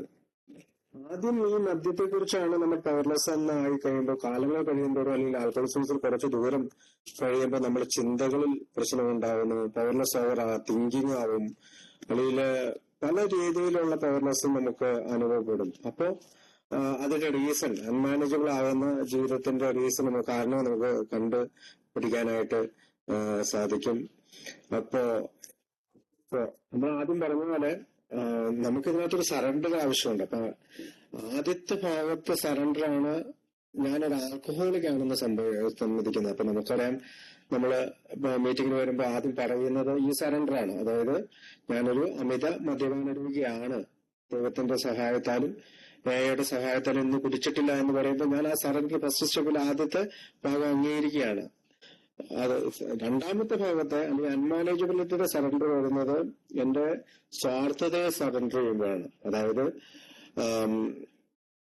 ഈ രണ്ട് സറണ്ടറിലൂടെയും നമ്മൾക്ക് അടുത്തതായിട്ടൊരു ഉത്തരം കിട്ടുകയാണ്. അടുത്ത പടികളിലേക്ക്, രണ്ടാം പടിയിലേക്ക്, മൂന്നാം പടിയിലേക്കൊക്കെ പോകേണ്ട ഒരു ഉത്തരം കിട്ടുകയാണ്. അപ്പൊ നമ്മുടെ ജീവിതത്തെ നമ്മളുടെ ഇച്ഛ കൊണ്ട് കൺട്രോൾ ചെയ്യാനുള്ള, നമ്മുടെ ആഗ്രഹം പോലെ കൺട്രോൾ ചെയ്യാവുന്ന ഒരവസ്ഥയിൽ നിന്ന് മാറുമ്പോൾ മാത്രമേ നമുക്ക് ഈ പറയുന്ന സറണ്ടറിലേക്ക് വരാനും എളിമയിലേക്ക് വരാനൊക്കെ ആയിട്ട് നമുക്ക് സാധിക്കുകയുള്ളൂ. ഇപ്പോ ആൽക്കഹോളിക്സ് അനോണിമസ് എന്ന് പറയുന്ന കമ്മ്യൂണിറ്റിയിലേക്ക് ചേരുകയും 12 സ്റ്റെപ്പ് എന്ന് പറയുന്ന ആ ഒരു പ്രോഗ്രാമിലേക്ക് ഡൈവ് ചെയ്താൽ മാത്രമാണ് നമ്മുടെ ഈ ഹയർ പവറിന് നമ്മളെ റിസ്റ്റോർ ചെയ്യാനായിട്ട്, സാനിറ്റിയിലേക്ക് റിസ്റ്റോർ ചെയ്യാനായിട്ട് സാധിക്കുന്നുള്ളൂ എന്നുള്ളത് രണ്ടാമത്തെ പടിയിൽ പറയുന്നുണ്ട്. ഈ നമ്മൾ ഹയർ പവറിനെ പറ്റി ചിന്തിക്കാനുള്ള ഒരു കാരണം എന്ന് വെച്ചാല്, ഇത്രയും കാലം അല്ലെങ്കിൽ കുടിച്ചിരുന്ന കാലഘട്ടങ്ങളിൽ എന്റെ ലൈഫ് അൺമാനേജബിൾ ആകാനുള്ള ഒരേ ഒരു കാരണക്കാരൻ ഞാൻ തന്നെയാണ്. കാരണം ഞാൻ ഈ സെൽഫിഷ് ആയിട്ടുള്ള ചിന്തകളിലൂടെയും ആഗ്രഹങ്ങളിലൂടെയും സഞ്ചരിച്ചുകൊണ്ടാണ് എന്റെ ജീവിതം അൺമാനേജബിൾ ആയി പോയത്. അതുകൊണ്ടാണ് ഞാൻ ആർഗ്യുമെന്റ് നടത്തിക്കൊണ്ടിരുന്നത്, അതുകൊണ്ടാണ് എനിക്ക് ഭയമുണ്ടായത്, അതുകൊണ്ടാണ് എന്റെ റിലേഷൻഷിപ്പ് അല്ലെ ബന്ധങ്ങൾ എല്ലാം നഷ്ടപ്പെട്ടത്. ഈ ഒരു അംഗീകാരം കൂടാതെ ഈ പറയുന്ന ഒരു പിന്നീടുള്ള ഒരു സ്റ്റെപ്പും നമുക്ക് ചെയ്യാൻ സാധിക്കില്ല. അതുകൊണ്ട് ഈ ഒരു അഡ്മിഷൻ, ഞാൻ പവർലെസ് ആണ്, എന്റെ ജീവിതം അനിയന്ത്രിതമായി പോയി എന്നുള്ള ഒരു അഡ്മിഷനാണ് ഈ റിക്കവറി പ്രോസസ്സിലേക്കുള്ള ആദ്യത്തെ തുടക്കം. അത് കഴിഞ്ഞതിന് ശേഷം മാത്രമേ ഒരു ഹയർ പവറിനോടുള്ള റിലേഷൻഷിപ്പ് നമുക്ക് ബിൽഡ് ചെയ്യാൻ പറ്റുള്ളൂ. ഇപ്പൊ ഞാൻ ഈ ഹയർ പവർ എന്ന് പറയുന്നത് നമ്മളെക്കാൾ വലിയൊരു ശക്തിക്ക് നമ്മൾ വിട്ടുകൊടുക്കുകയാണ്. അപ്പോ അത് ഗോഡ് എന്നുള്ള അർത്ഥത്തിലല്ല, എന്ത് രീതിയിൽ നമുക്ക് ചിന്തിക്കാം. അപ്പോ അത് നമുക്ക് രണ്ടാം പടിയിൽ സംസാരിക്കേണ്ടതുള്ളതുകൊണ്ട് നമുക്ക് അന്നേരം ചിന്തിക്കാന്ന് പറയാം. അപ്പൊ ഇപ്പൊ നമ്മൾ ചിന്തിക്കുന്നത് ഒന്നാം പടിയാണ്. അപ്പോ ഒരു അംഗീകാരം എനിക്ക് ഈ റിക്കവറി പ്രോസസ്സ് തുടങ്ങുന്നതിന് വേണ്ടിയിട്ട് നമുക്ക് ആവശ്യമുണ്ട്. അങ്ങനെയാണ് മാത്രം ചിന്തിച്ചാൽ മാത്രമാണ് നമ്മളെ പുതിയ ജീവിത രീതിയിലേക്കും ചിന്തകളിലേക്കും ഒക്കെ വിശ്വസിച്ച് ഇറങ്ങാനായിട്ട് നമുക്ക് സാധിക്കുള്ളൂ. അതുകൊണ്ട് ഒരു ഈസിയസ്റ്റ് വേ, അല്ലെങ്കിൽ ഒരു പെട്ടെന്ന് സ്റ്റെപ്പ് ചെയ്യാനായിട്ടുള്ള ഒരു ഈസിയസ്റ്റ് വേ ഡിറ്റർമിൻ ചെയ്യുന്നത് ആദ്യത്തെ പടി അംഗീകരിക്കുക എന്നുള്ളതാണ്. എനിക്ക് എന്റെ ജീവിതത്തിൽ ഒരു ഹയർ പവറിന്റെ ആവശ്യമുണ്ട്. അങ്ങനെ എന്റെ ജീവിതത്തിൽ സംഭവിക്കുന്ന കാര്യങ്ങളെല്ലാം എന്റെ സെൽഫ് വില്ല് അനുസരിച്ചാണ് എങ്കില് ഞാൻ പിന്നെ പ്രശ്നത്തിലേക്ക് പോവുകയുള്ളൂ. അതിന് പകരം ഞാൻ എന്റെ ജീവിതത്തിൽ സംഭവിക്കുന്ന കാര്യങ്ങൾ ദൈവത്തിലേക്ക് തിരിഞ്ഞ് ചിന്തിക്കുന്ന, അപ്പൊ പ്രവൃത്തി ചെയ്യണം. അപ്പൊ പലപ്പോഴും ഈ ദൈവം കളിക്കരുതെന്ന് പറയുന്നത് ഇങ്ങനെയാണ്. നമ്മൾ പ്രവൃത്തികൾ ചെയ്തുകൊണ്ടിരിക്കണം, പക്ഷെ റിസൾട്ട് ദൈവത്തിൽ നിന്ന് വരണം. നമ്മൾ ജോലി ചെയ്യണം, നമ്മൾ രാവിലെ പോലെ ചെയ്യുന്ന കാര്യങ്ങളെല്ലാം കൃത്യമായിട്ട് ചെയ്യണം, പക്ഷെ റിസൾട്ട് എപ്പോഴും ദൈവത്തിൽ നിന്ന് വരണം. അപ്പോ നമുക്കറിയാം, ഈ ഫ്രീഡം അല്ലെങ്കിൽ സ്വാതന്ത്ര്യത്തിലേക്കുള്ള ഈ വഴിയുടെ 12 സ്റ്റെപ്പ് പ്രോഗ്രാമിന്റെ ആദ്യത്തെ ഭാഗത്താണ് ഫസ്റ്റ് സ്റ്റെപ്പ്. പക്ഷെ ഈ ഫസ്റ്റ് സ്റ്റെപ്പിന് മുമ്പുള്ള ഒരു സ്റ്റെപ്പാണ് ആസ്കിങ് ഫോർ ഹെൽപ്പ്. സഹായം ആവശ്യമുണ്ട്. എനിക്കിങ്ങനെ ഒരു ജീവിതം നശിച്ചുകൊണ്ടിരിക്കുകയാണ്, അല്ലെങ്കിൽ ജീവിതത്തിന്റെ ഡാമേജ് സംഭവിച്ചുകൊണ്ടിരിക്കുകയാണ്, അടുത്ത ഒരു കുടിക്ക് എനിക്ക് കഴിയില്ല എന്ന് പറയുമ്പോഴാണ് പലപ്പോഴും ഞാൻ എന്നെ പോലെയുള്ള ആളുകള് ചികിത്സാ കേന്ദ്രത്തിലേക്ക് പോയതും രോഗിയുടെ സഹായം ആവശ്യപ്പെട്ടതും. ആൽക്കഹോളിസം അനോണിമസിലെ പഴമക്കാര് ഈ ഫസ്റ്റ് സ്റ്റെപ്പിന് മനസ്സിലാക്കാനും ഒക്കെ ആയിട്ട് എന്റെ കൂടെയുണ്ട്. അവരുടെ സഹായം ഞാൻ ആവശ്യപ്പെട്ടാൽ മാത്രം മതി. അൺമാനേജബിൾ എന്ന വാക്ക് ബുക്കിൽ ഒരു പ്രാവശ്യവും 12 5 പ്രാവശ്യവും ഉപയോഗിക്കുന്നുണ്ട്. അൺമാനേജബിലിറ്റിയെ പറ്റി പിന്നീടും കുറെ ഉദാഹരണങ്ങളുണ്ട്. ഈറ്റിംഗ്, നമുക്ക് എന്താണ് കഴിക്കേണ്ടതെന്ന് പറ്റുന്നില്ല. അവസാന നിമിഷങ്ങളിലൊക്കെ നമുക്ക് ഒരു തുള്ളി ഭക്ഷണവും വയറ്റിൽ നിന്ന് ഇറക്കാൻ പറ്റുന്നില്ല. രാവിലെ എണീക്കുമ്പോഴൊക്കെയാണെങ്കിൽ ഈ മഞ്ഞ ദ്രാവകം വയറ്റിൽ നിന്ന് പുറത്തേക്ക് വരുന്നു. മൊത്തത്തില് നമ്മുടെ ശരീരം വേദനിക്കുന്നു മാത്രമല്ല, നമ്മുടെ തൊണ്ടയില് പ്രശ്നങ്ങൾ ഉണ്ടാവുന്നു. സ്മോക്ക് ചെയ്യുന്നവരാണ് ഒരുപാട് സിഗരറ്റുകൾ വലിക്കുന്നു. അങ്ങനെ ഒരുപാട് പ്രശ്നങ്ങള് ഈ പറയുന്ന പോലെ സമയം ഒരുപാട് അതിനുവേണ്ടി ചെലവഴിക്കുക. എന്താണ് ഭക്ഷണം ഇപ്പൊ കഴിച്ചാൽ അതിന്റെ ടേസ്റ്റ് അറിയാതിരിക്കുക. അങ്ങനെ ലോസ് വെയിറ്റ്, നമ്മുടെ വെയിറ്റ് കുറയുക. കൂടാതെ നമ്മൾക്ക് ഉറക്കത്തിന് എന്ന് പറഞ്ഞാല് പാസ്ഡ് ഔട്ട് ആവുകയാണ്. അല്ലാണ്ട് രാത്രി ഒന്നും കുടിച്ചിരിക്കുന്ന സമയത്തൊന്നും ഉറങ്ങുകയായിരുന്നില്ല, ബോധം കെട്ട് കിടക്കയിലേക്ക് പോവുകയാണ്. ഈ ഉറങ്ങാതിരിക്കുന്നതും അല്ലെങ്കിൽ ഉറക്കവും പാസ്ഡ് ഔട്ടും തമ്മില് ഹ്യൂജ് ഡിഫറൻസ് ആണുള്ളത്. അതായത് നല്ല ഒരു ഉറക്കം കിട്ടിയില്ലെങ്കിൽ നമ്മുടെ ബ്രെയിന് കറക്റ്റായിട്ട് പെർഫോം ചെയ്യാൻ സാധിക്കുകയില്ല, അല്ലെങ്കിൽ ഫങ്ഷൻ ചെയ്യാൻ സാധിക്കുകയില്ല. അല്ലെങ്കിൽ അതിൻ്റെതായ ടോപ്പ് ലെവലില് ഒരു ബ്രെയിൻ വർക്ക് ചെയ്യണമെങ്കിൽ തീർച്ചയായും നല്ല സ്ലീപ്പിന് ആവശ്യമുണ്ട്. സ്ലീപ്പ് ചെയ്താലാണ് നമുക്ക് നല്ല രീതിയിൽ നമ്മുടെ ശരീരം പ്രവർത്തിക്കുകയുള്ളൂ. നമുക്ക് തന്നെ ഇതെല്ലാവർക്കും അറിയാവുന്ന കാര്യങ്ങളാണ്. അപ്പൊ നമ്മളിപ്പോ TV ഒക്കെ കണ്ടാൽ, സിനിമ കണ്ട ഒരുപാട് നേരെ ഇരിക്കുമല്ലോ. ഒരു പള്ളി പെരുന്നാളിനോ ഉത്സവത്തിനൊക്കെ ഒരുപാട് നേരമൊക്കെ ഇരിക്കും. നമുക്കറിയാം പിറ്റേ ദിവസം നമ്മള് ഭയങ്കര ടയർഡായിരിക്കും. അപ്പൊ അത് മാത്രമല്ല, അൺമാനേജബിൾ ആയിട്ട് പറഞ്ഞാല് ഹൈജീന്, നമ്മുടെ പേഴ്സണൽ ആയിട്ടുള്ള ഹൈജീന്, അതായത് ഞാനൊക്കെ ഡ്രിങ്കിങ് ലൈഫില് നഖം വെട്ടാനോ കൃത്യസമയത്ത് പോയിരുന്ന് കുളിക്കാനോ, അല്ലെങ്കിൽ കുളിക്കാനോ പള്ളിക്കുളി പോലെയാണ്, പെട്ടെന്ന് കുളിച്ചിട്ട് പുറത്തേക്ക് ഇറങ്ങുന്ന രീതിയിൽ. അപ്പൊ ഒരു നല്ല രീതിയിൽ വസ്ത്രമൊക്കെ അണിഞ്ഞ് ഷർട്ടൊക്കെ തേച്ച് ഇട്ടിട്ട് പോകാനോ ഷേവ് ചെയ്യാനോ അങ്ങനത്തെ ഒരു കാര്യങ്ങളും ഈ പറയുന്ന ഒരു ഹ്യൂമൻ ബീയിങ്ങിനെ പോലെ ജീവിക്കാനായിട്ട് എനിക്ക് സാധിച്ചിരുന്നില്ല. അതുപോലെ തന്നെ നമ്മുടെ ഇപ്പൊ ബെഡ്റൂമിലെ ബെഡ്ഷീറ്റ് വിരിച്ചിടുക, ഷവർ റൂമൊക്കെ നന്നായിട്ട്, അല്ലെങ്കിൽ അന്നത്തേക്ക് ചെറിയ കുളിമുറിയാണെങ്കിൽ അതൊക്കെ ഒന്ന് കഴുകിയിടുക, ബാത്റൂം കഴുകിയിടുക, അങ്ങനെയുള്ള കാര്യങ്ങളൊന്നും ചെയ്തിരുന്നില്ല.